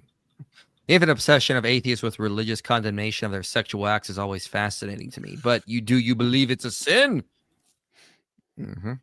Scientists that throw science under the bus. Yeah, I brought that up in the debate. I'm like, listen, I'm a man of science. I thought you were a man of science. This is what the sociology shows. At the end of the day, Christianity is just far more beneficial than secularism. Wait, I heard that part. He was the one about sin, about homosexuality. Was it homosexuality, or was it what was it? Where he asked you what do you think that they are evil people, and you said, no, I don't think they're evil. I just think it's a sin. And then he was like, oh, so you think it's a sin? Yeah. But did he then just accept it and move on, or did he actually make it into a problem that you think it's a sin? No, he just accepted it and moved on. Okay, good. Yeah. Good boy. Good boy. Good. You'll finish. To be fair, by Earth Daddies, he meant rulers and governments. Did Earth Daddies come up during Andrew Wilson's debate or your debate, AP? I think No, it that my- was it was that my was debate. that was that atheist. That was that atheist who was introducing things. No, and he was- talking about he- his organization. he He said, said "I don't that- believe in sky daddies or earth daddies." He said that when he introduced my debate. I don't know if he also did it somewhere else. I think it actually came up. I think it came up in Andrew Wilson's debate at some point. Oh, maybe that's why that guy brought it up. Yeah, they brought it up because of something I think Andrew Wilson said. So yeah. In my personal opinion, it was so epic when Krauss cited a book and you, Michael, cited a book that debunked the book. Oh, yeah, he cited Peter Singer's nonsensical book, The Better Angels of Ourselves. Peter Singer is not an historian. And so, like, History for Atheists, Tim O'Neill had Ted McCormick on to just show that Steven Pinker made so many errors. And like actual historians don't use his work. You know who uses Steven Pinker's works? It's new atheists like Michael Shermer and Lawrence Krauss. But actual historians don't use it. Like they don't use it at all. So it's like one of those weird things. Steven Pinker. Yeah, he's like a psychologist or something like that. I Steven forget his- Pinker is ein Sitzpinkler. Sitzpinkler. Yeah. Sitzpinkler. That's a guy who pees while sitting down. IP. You should David, because your initials are IP. yeah, I know everything about P. Apparently, did you need to start a comedy on Islam? David, you need to start a comedy on Islam. You see, That would be funny. AP, check out Dave Smith's recent debate with Josh Hammer on Israel. Okay, Who's Josh Hammer? Actually, I'm in the process of possibly arranging a debate with Dave Smith myself. Who's about Dave Smith? a comedian that nobody has ever heard of and that nobody laughs about, but who recently became like very, very important because of the whole Israel issue. He's good friends with Kenneth Owens. They're basically the same thing. Oh God. The first question to Krauss was a fan of Krauss and William Lane Craig, but IP in your modern youthful William Lane Craig can't imagine Krauss won against William Lane Craig before. Yeah, I don't think Krauss won that, but you know, whatever. The harder challenge is to try to lose to Central Dawa. You can try to act as idiotic as possible, but there's no possible way you can sound dumber than him. Oh, he's talking about where we, bet a bunch of money on the other guy winning and then we throw the debate. It'd be hard. Yeah. It'd be really Yeah, hard we to didn't. do. We didn't say it was going to be easy. We just said we'd be millionaires. Because everyone else would be betting against Central Dawa, probably including Central Dawa. Love your stuff, IP. Spent a few good nights laughing at responses. Thank you. I need to derail the subject like the last time I donated to AP. Need to know out of the three of you who has the best beard. Me. Well, if you asked this, had you asked this question like 2-3 weeks ago or so? Yeah, this is AP doesn't have AP chopped most of his off. Yeah, that would be me, but now it's not me. Now I have the worst. So Mine is neatly trimmed, I would say IP. Yeah. so I'm smooth. Mm-hmm. How do you define dangerous in the debates? Well, I didn't have to because we were just arguing. We were debating which is better. I used to debate is Christianity dangerous or harmful, and then I realized that this isn't fair. We're just putting Christianity on trial. We should be debating which is better. Let's let the atheists defend secularism, and I'll defend Christianity, and that way we can actually put them up side by side and see which is better. So I stopped doing that. So I don't have to. I think that we kind of fleshed that out in my debate with Holy Kool-Aid, though, if you want to watch. Which is better? I was disappointed DebateCon 5 didn't have any golden showers. Yeah, I was kind of disappointed about that as well. And there was also the whole thing, like I specifically was excited about this because of the whole element of death threats and all that, and threats of violence, and then it just went over without anything happening, which is kind of lame. Mm-hmm. But whatever, Any run-ins with Gnostic informant Dionysius? No, I did look for him at one point, but I was busy. He was busy. James actually asked me to fill in for him as moderator at some points, so I was in the room actually helping James out.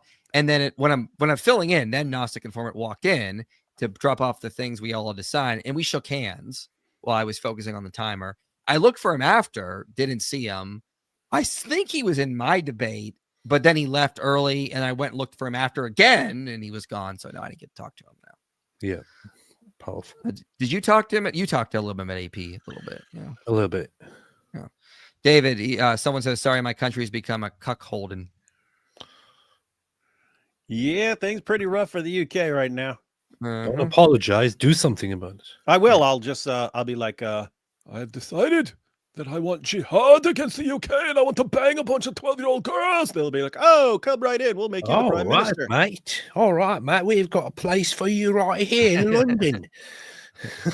There was I almost forgot about this. There was actually a really funny part of the debate with Gnostic Informant, which I thoroughly enjoyed. It was this part here, AP.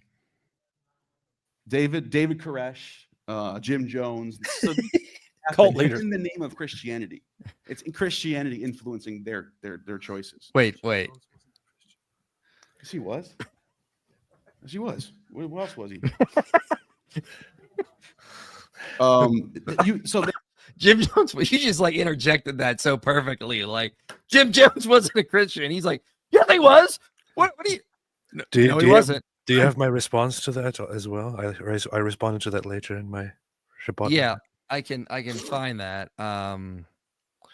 Give me 1 second. You do the smart thing. That's what I always do. Open the Yeah. transcript and go through it and search for the spot. That's what Yep. smart people do. I would really suggest you read more on Jim Jones. He's my favorite cult leader. He was not a Christian. He was at first a Christian. He started out as a Christian pastor, but then he switched over and later started making basically fun of Christianity and Christian teachings and created his own religion. He was a cult leader who was no longer Christian when he did the things that he did. Based. Shout out to Jim Jones. Shout out to my boy Jim Jones. Yeah, he started the People's Temple because he became a radical, like atheist socialist, and was pushing some crazy ideas. And he was no longer a Christian when he did all this nonsense. You know, it's very well known. He wasn't a Christian. Yeah. Dr. David Delicate Wood doing gentle Mo apologetics and easing atheist fears as this physical life is all that you get. So YOLO, David Wood will make excuses for you. There was a lot there. Krauss prides himself on his skepticism. When you argued about the roots of scientific skepticism, we watch cognitive dissonance in real time. Yeah, he kept bringing up original sin. Like, this is a disgusting belief. So I pointed out that, like, historians of science will say that original sin actually contributed to building the scientific method because they believe they were fallible. They had to keep doing constant experimentation. They came up with systems of testing. Yeah, testing their claims. Yeah, he didn't know what to say to that. So. Love you guys. Why don't you challenge Krauss more? I don't think he's going to do many more debates, especially after that one. Now, we'll see. Apostate Prophet, you should get in contact with Andrew Wilson so he can facilitate a debate between you and comic Dave Smith about Israel. I may or may not have already done that. Good. David Wood, do you think that the compilation of the Quran is better explained by Robert's view? No. Okay.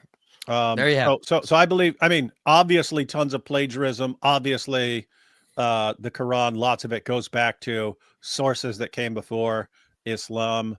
But I still think the best explanation is basically along the lines of Muhammad's receiving all this. Muhammad is coming out with all this stuff that he's plagiarizing over time, and they kind of combine it into one big jumbled mess.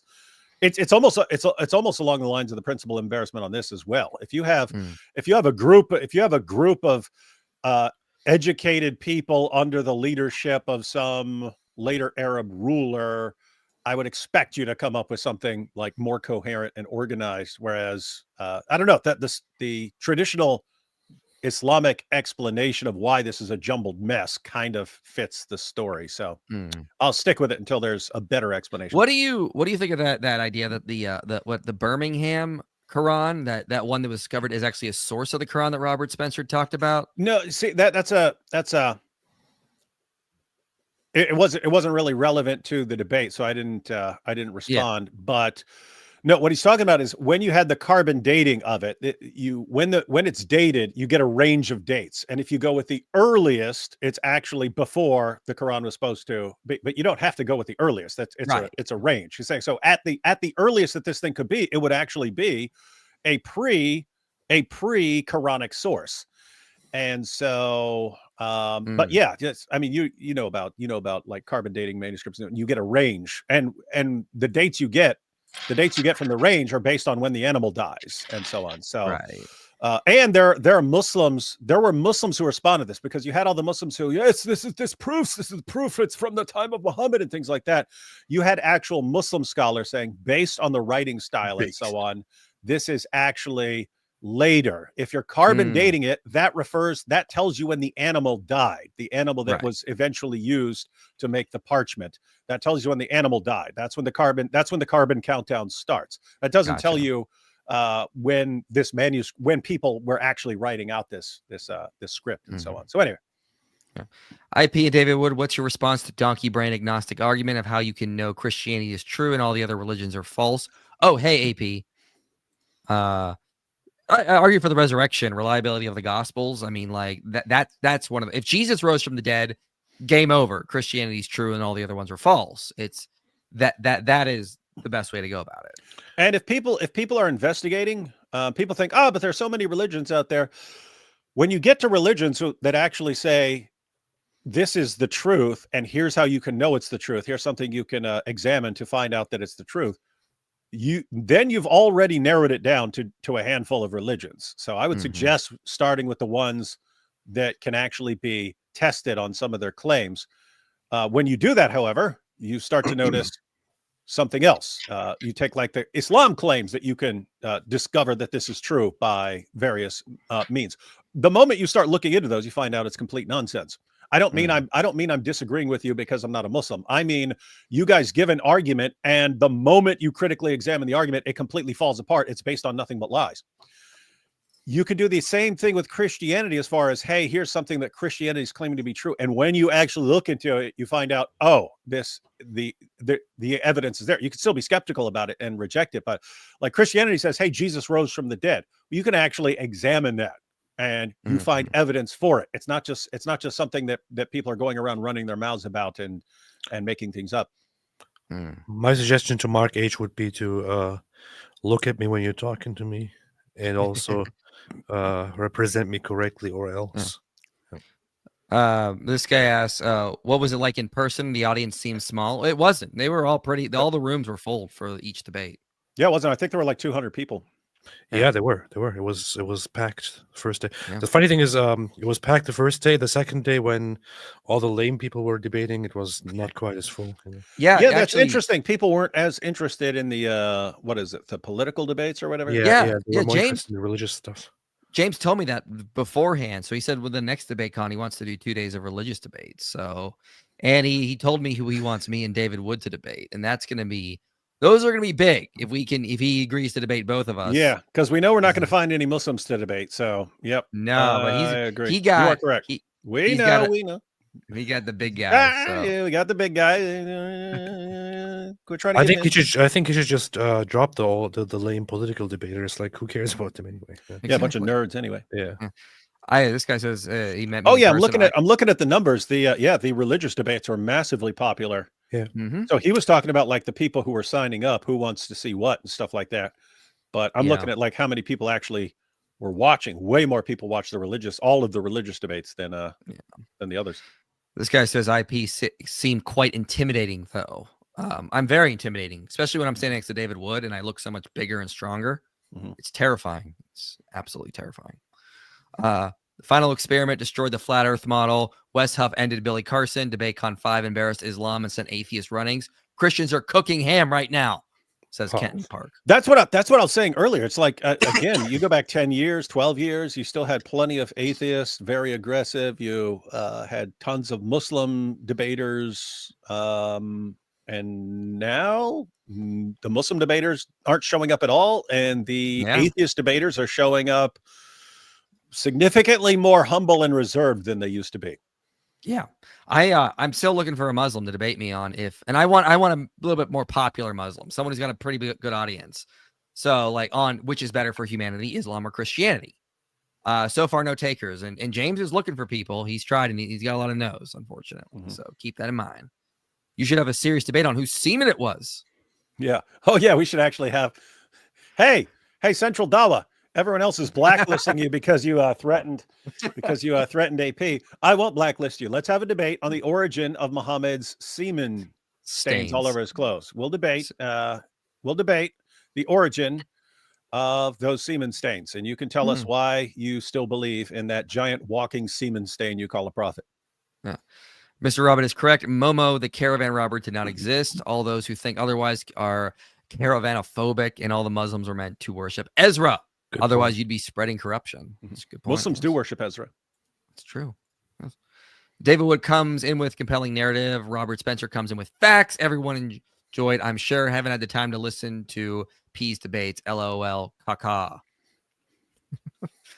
Listen, I do say this, David. I think at the beginning, Robert did get a couple more. They did a debate count, like who agrees with who at the beginning and at the end. He got more hands by the end. Mm-hmm. No, I said that will happen. You could run that debate 100 times. That will happen every time because the vast majority of people don't even realize there is a serious position denying the existence of Muhammad. Once they hear that, and as I pointed out earlier, since your case for a historical Muhammad has to rely on like these secondary principles, and since your confidence in those principles is more subjective, you're always going to have in any crowd, the vast majority of people in the crowd are not going to be aware that there is a serious position that denies Muhammad's existence. And so once they hear that, it's new information to them. And you combine that with how many of you don't have as much respect for the principle of embarrassment as you do for the idea that people conspire to invent things, that you're going to have a portion of every audience. And so every time you run that, unless it became just common knowledge that various challenges and so on, every time you run it to an audience, there are going to be people who are like, oh, I did not know that. And yes, that does make sense. And yes, I'm going to believe that now that Muhammad was made up. David Wood, you need to run it back with Jay Dyer on the same topic. Word on the street is you were humiliated. Islam needs further embarrassment. I have no idea what he's talking about. He's saying we have to debate Jay Dyer. Yeah, like I said, I would run this debate like 100 times in a row. Betrothal does not equal sex. Mary only betrothed at 12 because she lived in the temple. In PJ 9, Joseph fears optics would make him of the Jews. So the idea we talked about that earlier is if you look at Joseph's reaction, wait a minute, everyone's going to think I'm a sicko pervert if I marry this young girl. What's that mean? It means even according to the source you guys are talking about, they thought an older guy marrying a young girl was a sicko pervert and would have been seriously frowned upon. So how are you getting that as a defense of Muhammad being a 54-year-old man and having sex with a prepubescent 9-year-old girl? Exactly. Good point. Yeah. Mary Hub is the lady version of IP, reads everything that has words on. Who? That is correct. Mary Harp. Her channel's too many Marys. Oh, too many Marys. Okay. Yeah. How do you find out your great sources and studies? I mean, you read books. Look, I read sources in the books. So I'll read a book and then I'll read those sources and I'll read papers. Go on places like JSTOR. I mean, it just comes with the territory. You get good at researching and utilizing Google Scholar, searching for certain keywords. You can find great studies on there in JSTOR. Reading books is for losers. Total losers. Yes. Misquoted, misunderstood, dis and misinformation is how people justify being smart, open-minded agnostics and atheists, but not AP though. Great. Not sure what you're talking about me anyway. Is this the philosophical trinity? No, this is the gay trinity. Muhammad Deha al-Kalbi. Oh, hey, something I never brought up when I was saying that. I was going to say it seems more likely that Muhammad and Deha were doing role playing where they're reenacting Muhammad being choked in the cave and stuff. He's like, oh God, choke me, Jibril, choke me.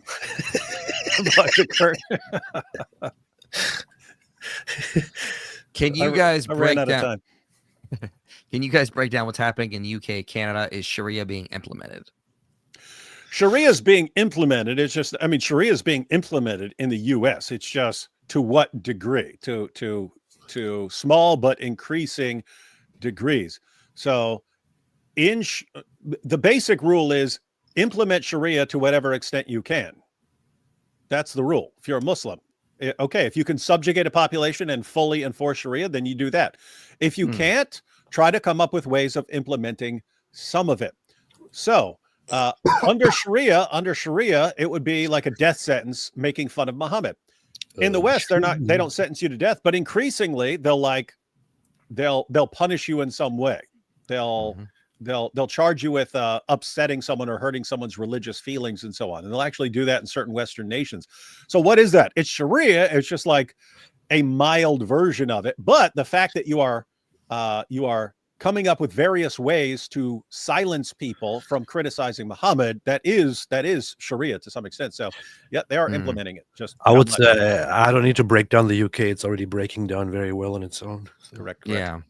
I unfortunately think there'll be some sort of violence or something before they get stuff back on track, unfortunately. Love the opening statement, David. Great job making your opponent concede AP. Thank you. IP, you going against a Titan like Krause is a huge victory for Christianity, especially considering the new converts. Yeah, I even met a guy there who says he was an atheist for several years, and he says my videos brought him back to Christianity. So that was so great to meet that guy. Yeah, so you're out there. I'm seriously wondering if things keep going the way they're going, like all this year. What's going to be happening, man? Christians have been dominated all last year, and then have started off this year dominating. So yeah, AP and I are going to hopefully be on Timcast in the future and within a few months arguing stuff like this. So, yeah. Inshallah. The only opponent we had at DebateCon who could actually make a stand was another Christian. Right? Robert. That's it. Yeah. Is this Issa? That's Issa. Hey, Issa. How you doing? Hey, Issa, what's up? Nice to see you. Apostate of Allah says, I want to acknowledge Akib, the Muslim peasant troll in the chat. I can troll too. You sure can. You go right and you troll him.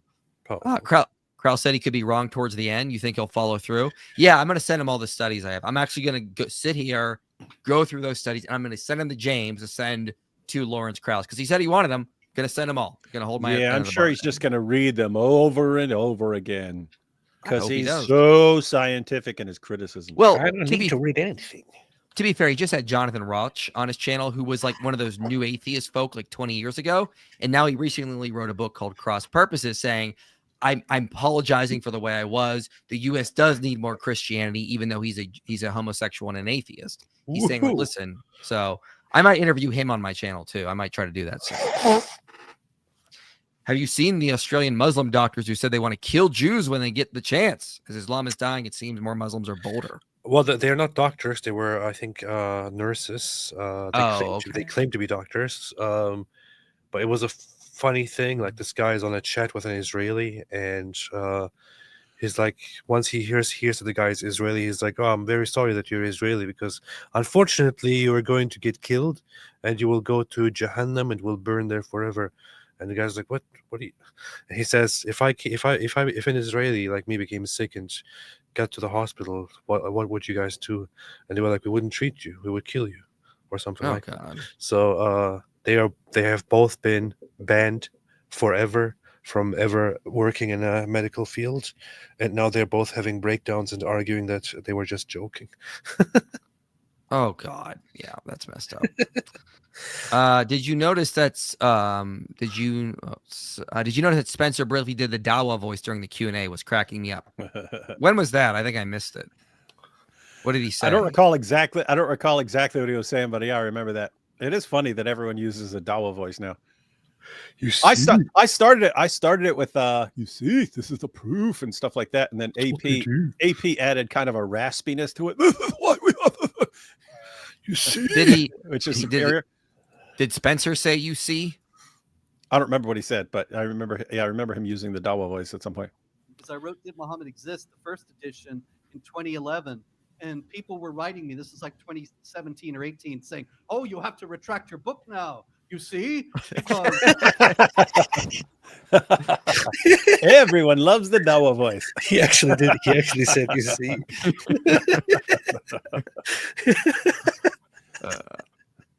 It's so funny when he does it, because he's just doing it in such a polite, nice way. You see? To whom's ever timed me out, your Goat Hub subscription has hitherto been henceforth revoked. No refunds. No, time out, Goat Hub. He's cool here. I was laughing so hard during David Wood's debate. Every time a Muslim showed up in the chat, 20 so people would reply Jislam instead. That's good. Get them, guys. If you don't want to chat what happened, don't come in without a knocking. Even if you hear a loud a clapping, just know that I am the only one a napping. That is correct. IP, is there any legitimacy to the books like the Lesser Key of Solomon or other Old Testament Apocrypha works? No, probably not. No, they're pretty late. I wouldn't definitely put any stock in them.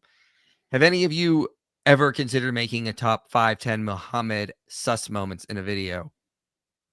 I think you made videos like that, David. Yeah, not specifically that, but yeah, I've had some pretty fun stuff with Muhammad over the like years. Disgusting facts about him or something. Yeah, top 5 most disgusting facts about Muhammad.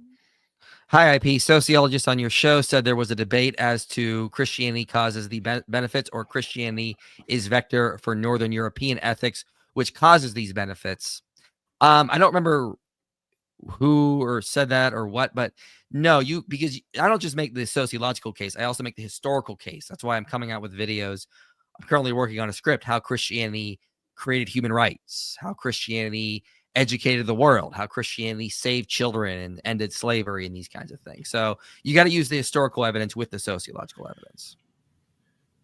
You know what was funny? I actually brought up the point that in my debate with Gnostic informant that it was Christians who actually led the scientific revolution, and that almost every known figure to lead the scientific revolution was a Christian, and like he had to actually accept it, but he had to bring this explanation that you could find that some people who were part of. I also brought the explanation of the example of the Renaissance, for example, that the Renaissance and the scientific revolution were led by Christians. He had to resort to the counter argument that while it is true that almost all of them were Christians, some of them actually expressed certain opinions or said certain things that are not acceptable in Christianity.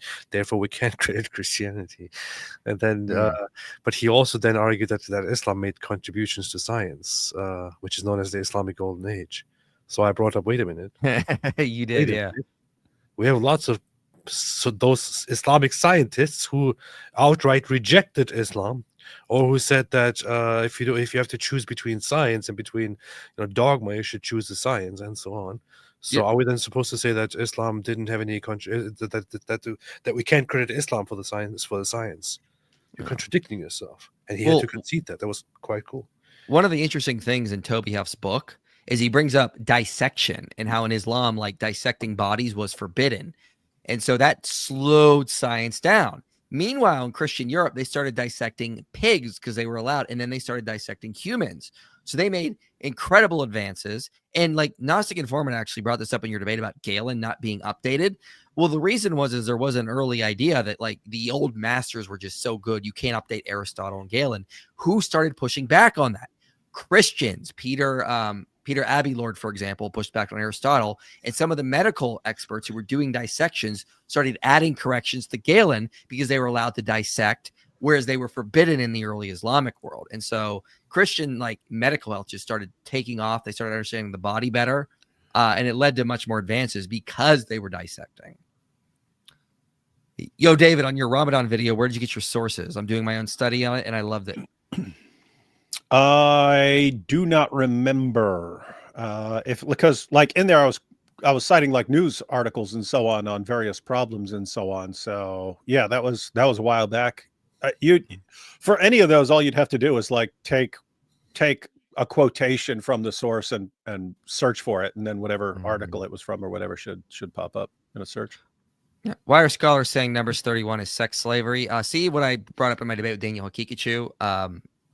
That's they're reading that into the text in a lot of ways. Yeah, there's not one word about that in there. No. But they can't imagine taking someone, taking control of someone after a battle or something like that, and not just instantly start banging them and so on. So when you're taking kids in a battle or something like that, then they think, oh, you must be banging them, and it's like, no.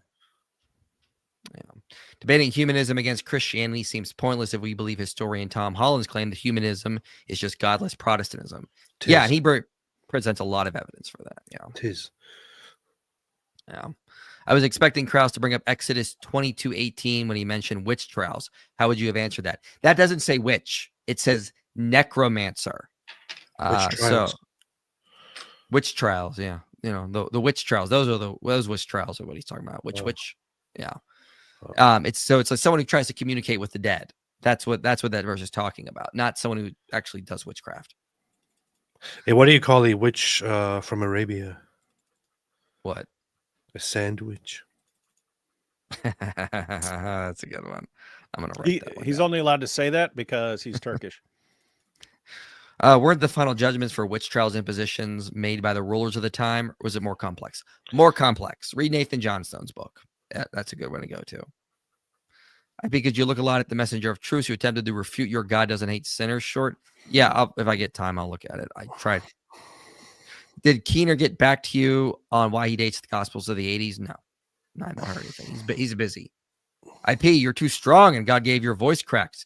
Yeah, I gotta fix that. I gotta talk to AP's wife because she apparently can help me with that. I keep forgetting too because I'm busy. But UK police visit a man for saying Christians must stand up after an Islamic attack. Well, Christians must stand up. Islam is demonic. Christians must stand up. Yo, did you see what they said in Germany? There was a 60-minute clip going around. Yeah, that was pretty creepy. They're storming people's houses for insulting someone on social media and so on. Yeah, I got it right AP's here. cheering for it. Yes, finally. Finally, the Germans are standing illegal up. to display Nazi symbolism, a swastika, or deny the Holocaust. That's clear. Is it a crime to insult somebody in public? Yes, it is. And it's a crime to insult them online as well? Like, what is going on? Yes. Yeah, The fine could be even higher. higher because it stays on the internet. It's like an ongoing insult. I have no clue what is going on in that country or Europe in general. That is insane. That is insane. Yes, don't look at any scientific studies. Just look around you. Yes, that's how it always happens in my debates. This is the funny thing.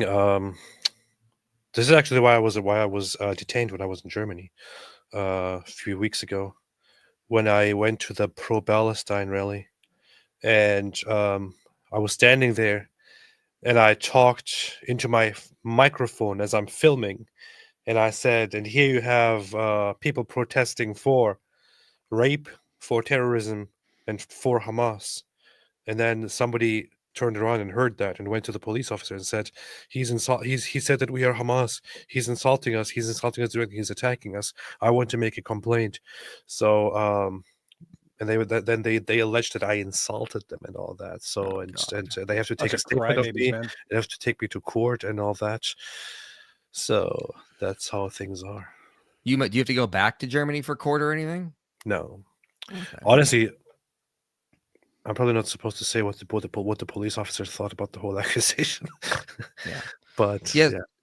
Scripture doesn't comment on witchcraft a lot. It comments on necromancy and divination. But and again, in the Middle Ages, the early Middle Ages, they didn't even think it existed. So that's just their interpretation of those things. I'm just a girl that you mentioned earlier, getting ready to go to North Africa. Oh, hey, nice to see you, Shannon M. I actually tried to convert to Islam when I was in my teens, and then I started watching David Wood and believed in Jesus. Thank you. Look at what you did, David. Not only did you save her from Islam, you converted her to Christianity, and now she's going into the Islamic world to save more people. Wow. That. About to go crush it over there. Hey, if you run into any problems over there, anyone starts any of these jihadis start messing with you, just tell them you know D Wood, and they'll leave you alone. yeah, careful, and all the best. Yeah, and I will tell my social media manager, if you message through the website, if you need any help with anything, let us know, and we'll do whatever we can to help you, because we really appreciate you giving your life to Christ like that, and so happy that David Wood helped you, so because that could have been a disaster. And Shannon, if you haven't already, grab a copy of Greg Kokel's Tactics and adapt them for use in Islam. It's how you can get points across without you can get points across through asking questions. And that way, if anyone's ever going to get aggressive, I was just asking questions and not something they Yes. form a mob and come at you up. Have you seen historian Jake Fields on X? Shields on X. He's the greatest living historian. Thanks, IP and David Wood. You've both been very helpful in my journey from atheism to Christianity. That is so great, John. Lovely to hear that. Awesome. AP, do your parents follow the PDF files religion? Yes, they do. It's a shame. Keep them in our prayers. AP, why are you roasting Robert Spencer for being short when you're like 5'5"? I'll have you know, I'm 5'8.5". How dare you, sir? Yeah. Yeah, IP doesn't have many opportunities to make fun of people for being short, so he takes advantage of it when he has the opportunity. Listen, I felt so tall when I was debating Krause. I'll just say that. I actually had a very, very nice, deep, long conversation with Robert Spencer when we were at the VIP dinner. It was like totally. This was actually the first time that the two of us met in person. So and he wanted to have a chat with me about things. So we sat down and we talked lengthily, and I wanted to make a post about it later on. Then I realized that I never took a photo with him. But I know that some other people took a photo of us too, but I have no idea who. So here I was actually Shannon's friend who introduced her to David's videos. God is good. Love you all. Very nice. Very good. Keep doing that kind of stuff. Good friend. That's why we put these videos out, so you can use them to show your friends, and hopefully they bring them to Christianity. AP, what are you thinking at the beginning of the debate when James stated that not all Muslims are dangerous? Hey, if you have the debate video, you should probably play that for a. Wait, James from Modern Day Debate said not all Muslims are dangerous? I think it's just 10 seconds or so at the beginning of my debate with him. We want to point out here at Modern Day Debate that we don't believe all Muslims are dangerous. I think you can see me visibly reacting to that today. Probably giggling yourself silly. Let me see if I can. Yeah, it's a point you could bring up. What other religion do we need to announce? For which other religion do we need to announce and say, hey, by the way, everyone, not all members of this religion. It's at 4:45. 4:45. Okay, yeah, let me pull that up here. Let me Good question, Suzanne.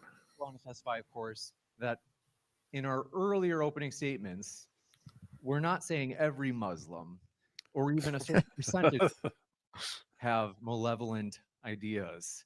We're just mentioning a particular case, which is the reason that Alex couldn't make it today. But in terms of housekeeping, I do want to introduce. Look at you. Look at you right there. We want to be clear here, ladies and gentlemen. Alex O'Connor believes that every single Muslim is violent and dangerous, but we do not agree here.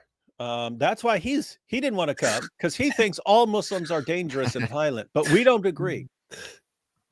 Yeah, it was a funny moment. I was just thinking to myself, wow, we really have to do this here again. Every time, it's always, we got to remind people. It's such an interesting fact that we always have to say that. Like, love to the debate IP. It's giving Chad, as the kids say. So you came across as quite Chad. Thank you. And that was your first in-person debate. You did exceptionally well. It's so good. It was actually sorry, go on. Oh no, I was gonna say no, you just did really good. Thank you. No, I wanted you to go on because you were praising me. So oh god, and you were so sexy up there. Yeah. Tell me more. Tell me more. No, it's I was kind of wondering how it will go, because it was my first time debating in front of an audience and debating in person. But I have to say, and to all those who were there, who are in the chat, who are listening, with those who were there in general, it's just it's a very nice thing. I mean, I did this whole thing before we started debating. I just looked through the entire audience and looked at everyone to familiarize myself, all the friendly faces and neutral faces and people who looked away and so on, and started building this connection with everybody. And it's a very nice thing to do. And I guess I figured out to naturally communicate with the audience, with multiple people in the audience during the debate, and it was a very, very. I wonder how it would go if we had Muslims in the audience and the Muslim debate. That would be fun. No, my favorite part of the debate was when AP had used drawings to convey a point, and I got that up because that was so good. Oh, yeah. Why'd you draw a menorah? So it is coming out of Judaism, but it's being influenced by the other. But the first Christians, what were they? Were they Jewish or non-Jewish? They were Jewish. Yes, and not all of them. Thank you. So the first Christians were Jewish. The first Christians were Jewish. In fact, Jews themselves considered the first Christians to simply be Jewish heretics. That's what they're still being inspired. Doesn't matter. Now let's compare this to Islam. It does matter. So why does it not matter? Here's Islam. Why does it not matter? Let me make the point. Here's Islam. Islam is represented by a sword here, and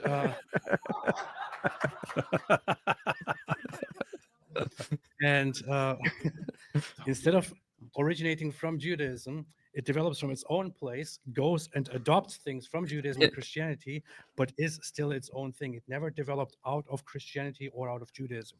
It does not. So yeah, that was a great, great. Funny.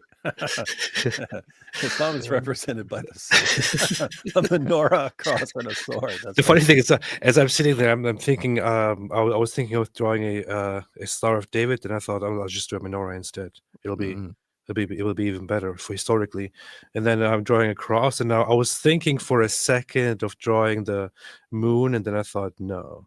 I'm going to do a sword. To be fair, sometimes their own flags have swords on them. So. Correlating upon one another. That's what they do. Mofungus hijab, mycology professor at Scambridge Training College. Great P, because you lived in Germany. What the heck is going on with the attack on speech in Germany? It has gotten seriously bad. Danke.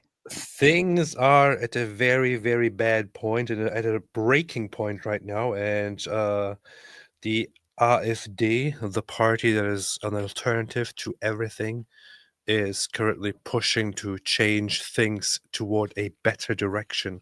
So, and honestly, I think they should. But yeah, things are kind of messed up right now.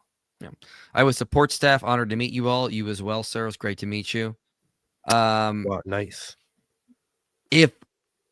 If Eiley IP could have performed Ed that well against Hovind, that was a career-ending debate. Genesis says rib in plain English. Yeah, that was Ken Hovind trying to tell me what the Bible says because he can read it in plain English when I was telling him the meaning of the Hebrew words.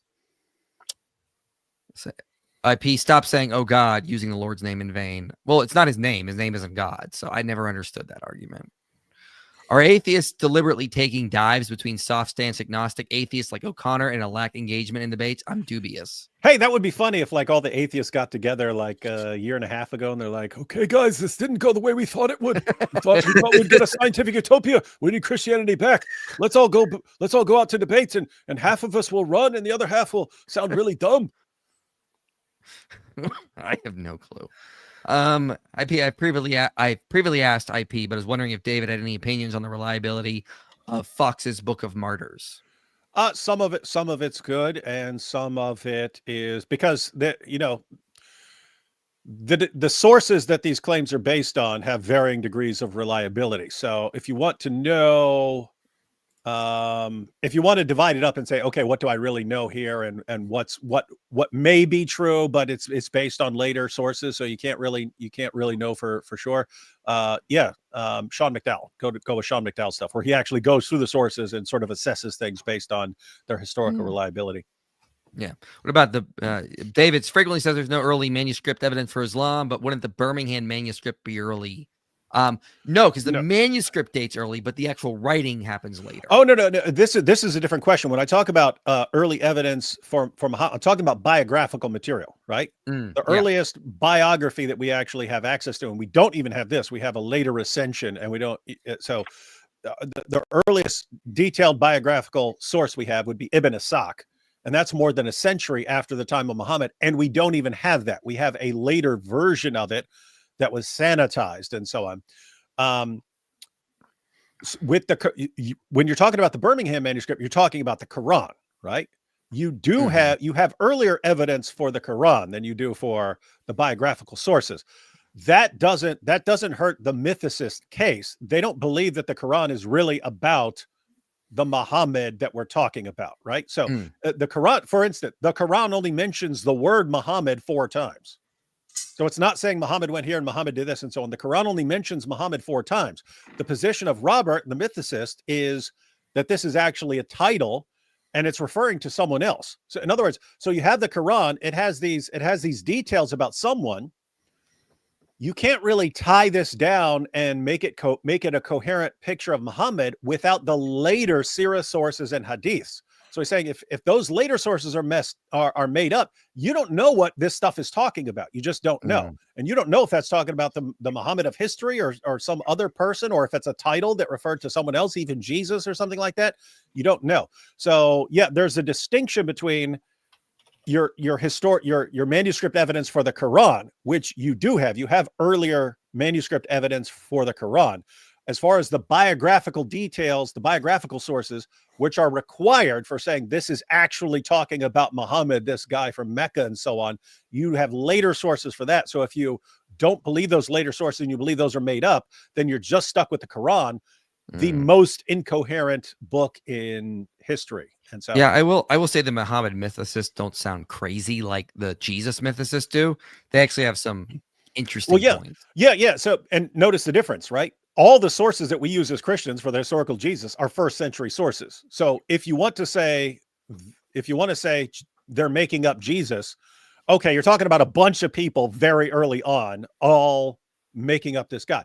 When you're talking about the Muslim sources, they don't have any first century sources, biographical sources on Muhammad. So all of our sources that we use, all of our biographical sources we use about Jesus are first century sources. They don't have any first century biographical sources on Muhammad for the first century of Islam. And you're talking like, and by the way, notice how shocking that is, that Jesus is some carpenter from Nazareth.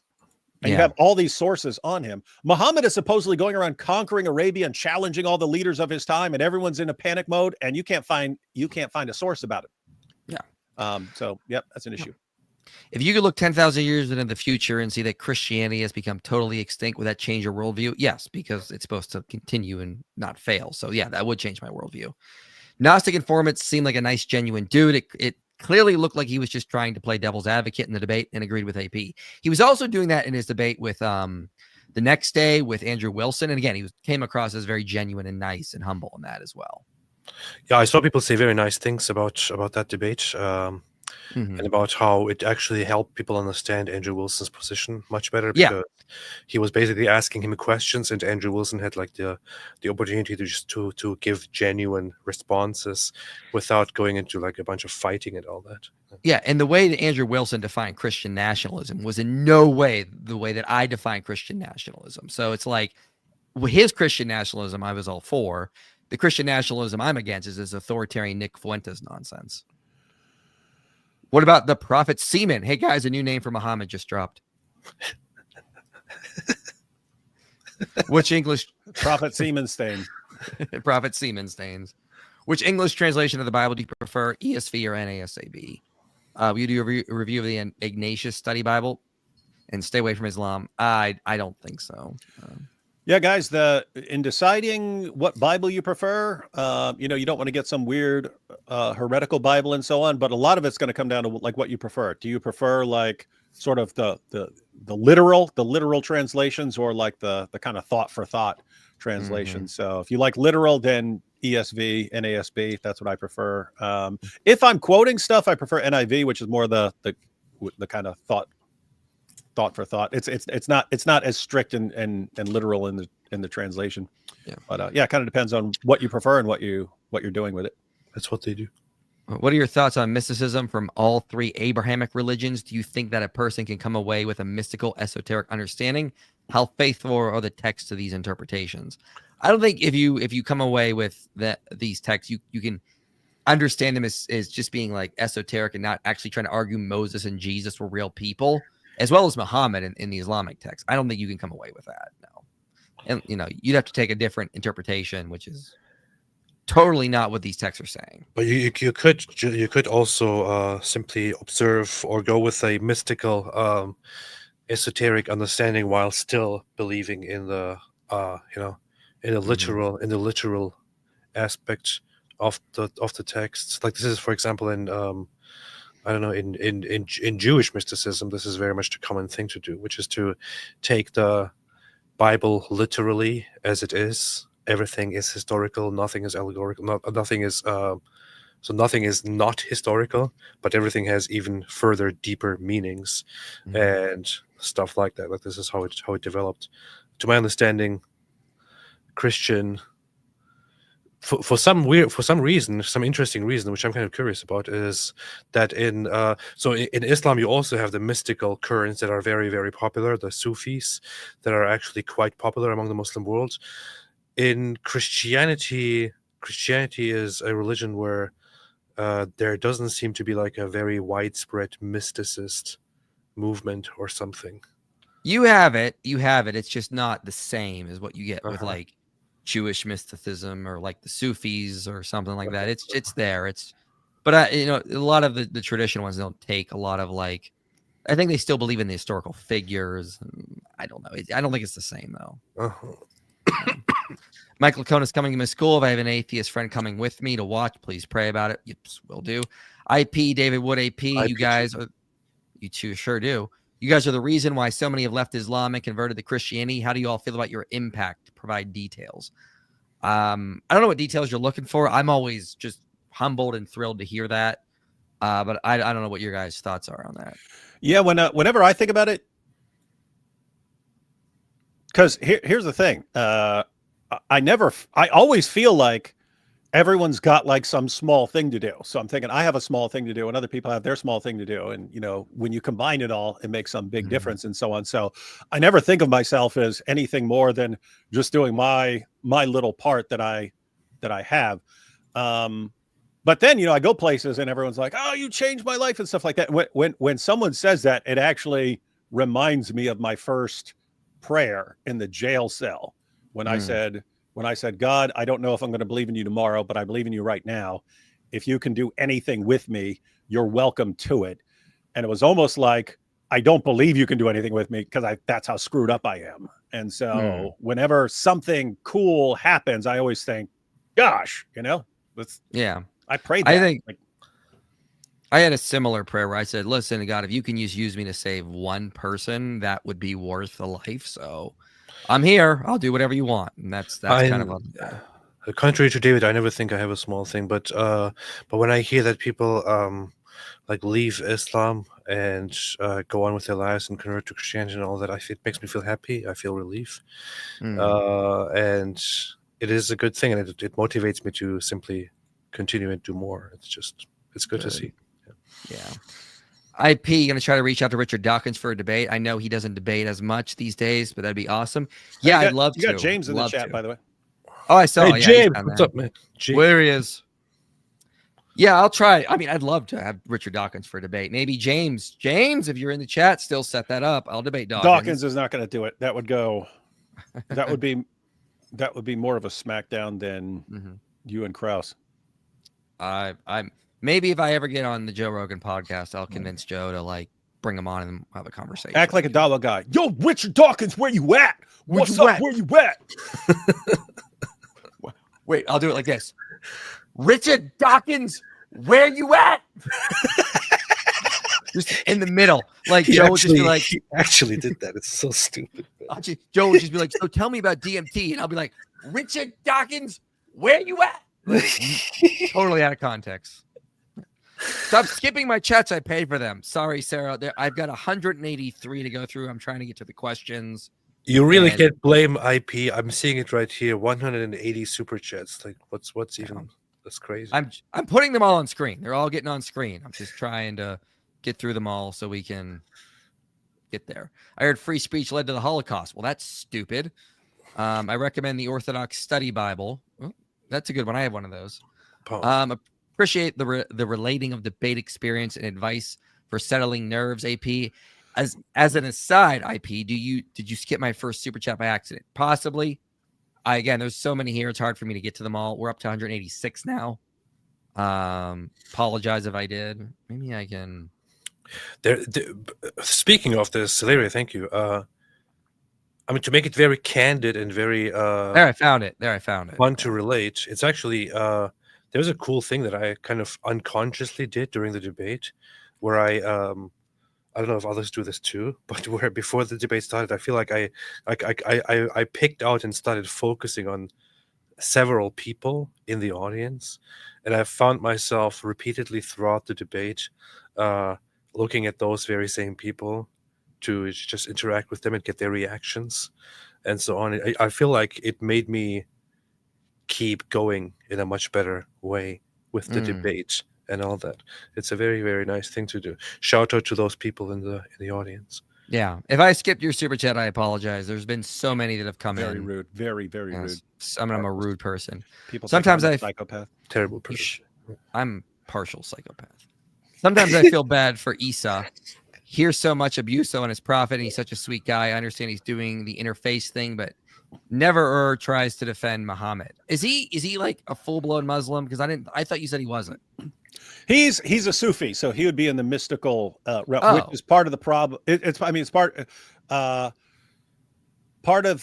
the reason why. Well, so it's a good thing, and part of the reason why he doesn't get upset over some of the same things that lots of other Muslims get upset about. They have this like rigid, my must kill him over this stuff, and so people actually asked Isa about that. He's like, hey, what are you doing having conversations with these guys? And they sit there, and his attitude is like, I believe God is bigger than something who's sitting around flipping out because someone said something, and now I have to go like kill the dude and stuff. It's like, I don't believe in God. I don't believe in God. It's like, oh no, this guy said something about my prophet. Kill him. Yeah, I have to say, it's not necessarily just about Sufi. Most Sufis are not nice. Like most Sufis are not like You heard Isa. it here. AP said most Sufis are evil. Most Sufis are not like super nice people who detach themselves from the hateful aspects and all that. Like as a goofy Sufi, Isa is a very big exception. He's a very based, very nice guy. He even saw me wearing a name tag. Allah. And he actually laughed and said, hey, I think we need more satire.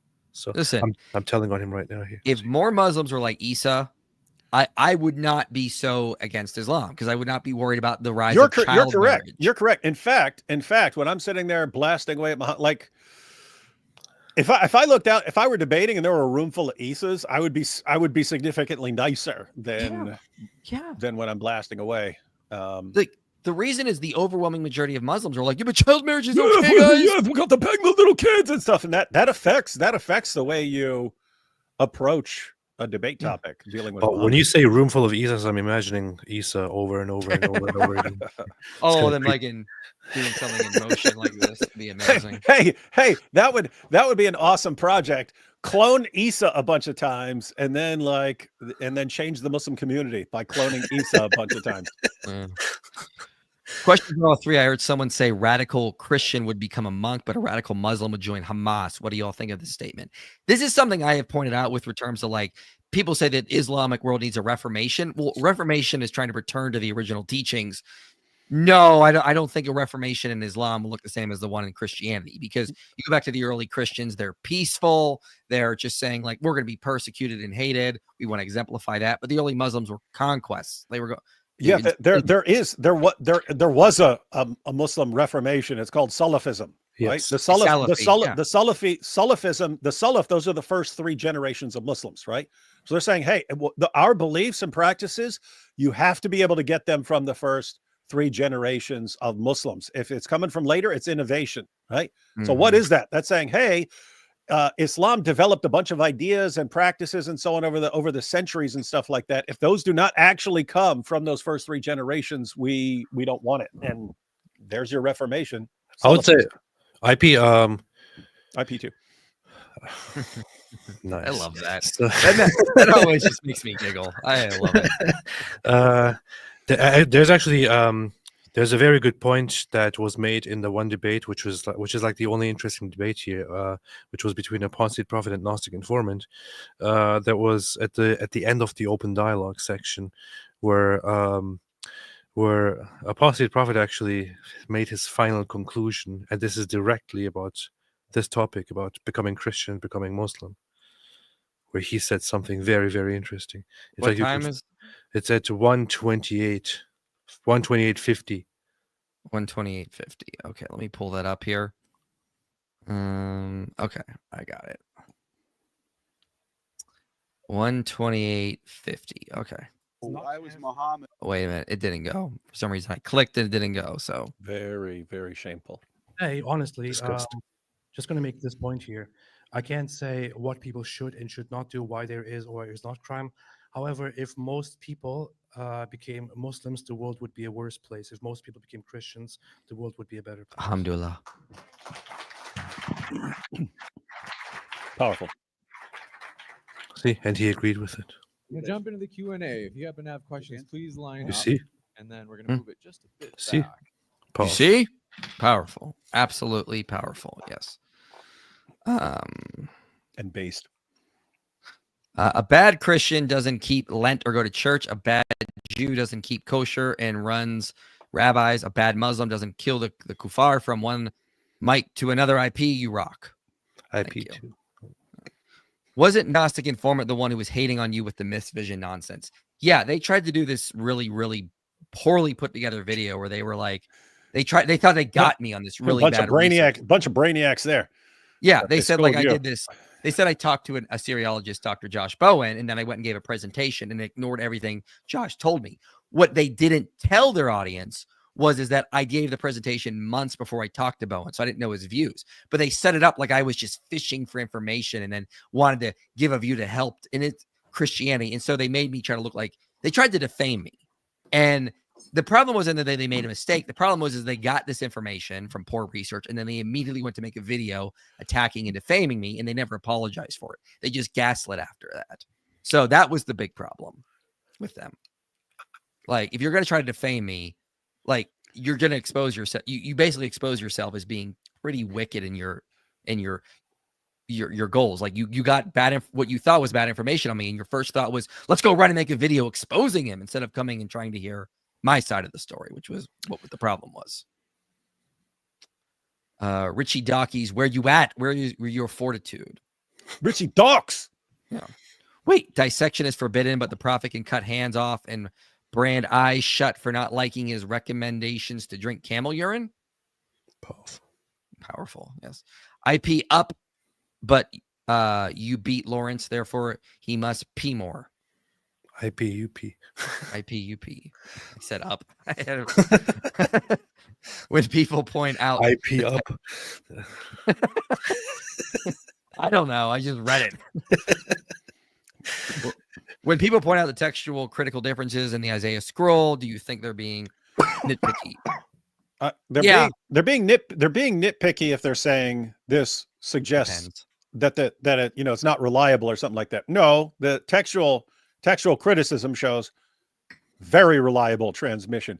If they're responding to a claim that it's letter for letter perfect preservation, it's completely valid to point out textual variants if someone's claiming, perfect letter for letter. But I mean, Wes already commented on that afterwards as well. So yeah, I think I think the whole debate is just nitpicky at this point. I don't even care about it.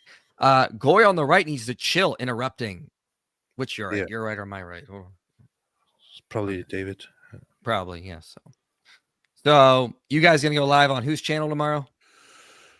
Maybe both. We'll chat afterwards. But we got two topics that are sort of like important right now. So the 21 and then the JD Vance schooling European politicians, and then them getting all butthurt over hearing, hey, maybe you shouldn't be oppressing your own populations.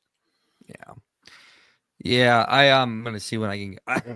I'm gonna go live again Thursday on this channel with a scholar. We're gonna talk about if God actually commanded child sacrifice in the Bible in places like Ezekiel 20. And we're going to show, no, that's some misunderstanding of the text. He's got a pretty good argument. Also, if anyone can click the link below and become a monthly donor, that'd be extremely helpful for us. Everything you donate through the website, we get 100% of now. So very, very much appreciated. If anyone watching can do that, we definitely need the help right now. And again, we'll be putting out more videos. I got an early video coming out in March on early dating the Torah, showing it's older than you think, and I'll be using a lot of arguments you probably haven't heard. And these two knuckleheads will probably be live on their channels this week as well. So that's the debate, ladies and gentlemen. There'll be more to come. I can guarantee you that. It's going to be a good year for Christianity for sure. It's going to be good. Oh, David Wood, what do you think of Robert's book? He says he's going to write next year at the end of the debate. What book was that? What was it? I forgot. I remembered it sounded. I was interested. Oh, it was on sexual slavery or like sexual. Oh yeah. No, that'll be good stuff. That'll be good stuff. Mm-hmm. He told me about Yeah. a different book that he just wrote. He said, Robert is a. I wish I had. It's like when I'm talking to when IP is telling me about the stuff he's working on. It's like I wish I had IP's research ethic and preparation ethic and stuff like that. As far as just like consistently reading tons of material and stuff like that and absorbing it and so on. And with Robert, he's got this phenomenal output as far as like writing. He's like a writing machine. He puts out. I mean, what's he put out? Like 37 books already. wow. And they're like really well done. He's Wow. not putting out crap. He's just a machine at writing. Mm-hmm. How can I believe him when the original Jews, aka Muslims, are warning me not to? AP can confirm that in the Hebrew gematria, 90 equals shame. Shake Mike Wingeling. Powerful. Powerful. So I'll end with just one thing. Richard Dawkins, where you at? That Where you at? We out. We out. You made it to the end of this video, which means this message matters to you. If you want to see more content like this reaching people for Christ, you can help make it happen. Your support makes these videos possible. Click the link below and donate today. And if you want to go even deeper, consider joining our Patreon community. You'll get early access to videos, behind-the-scenes content, and a place to connect with others passionate about this mission.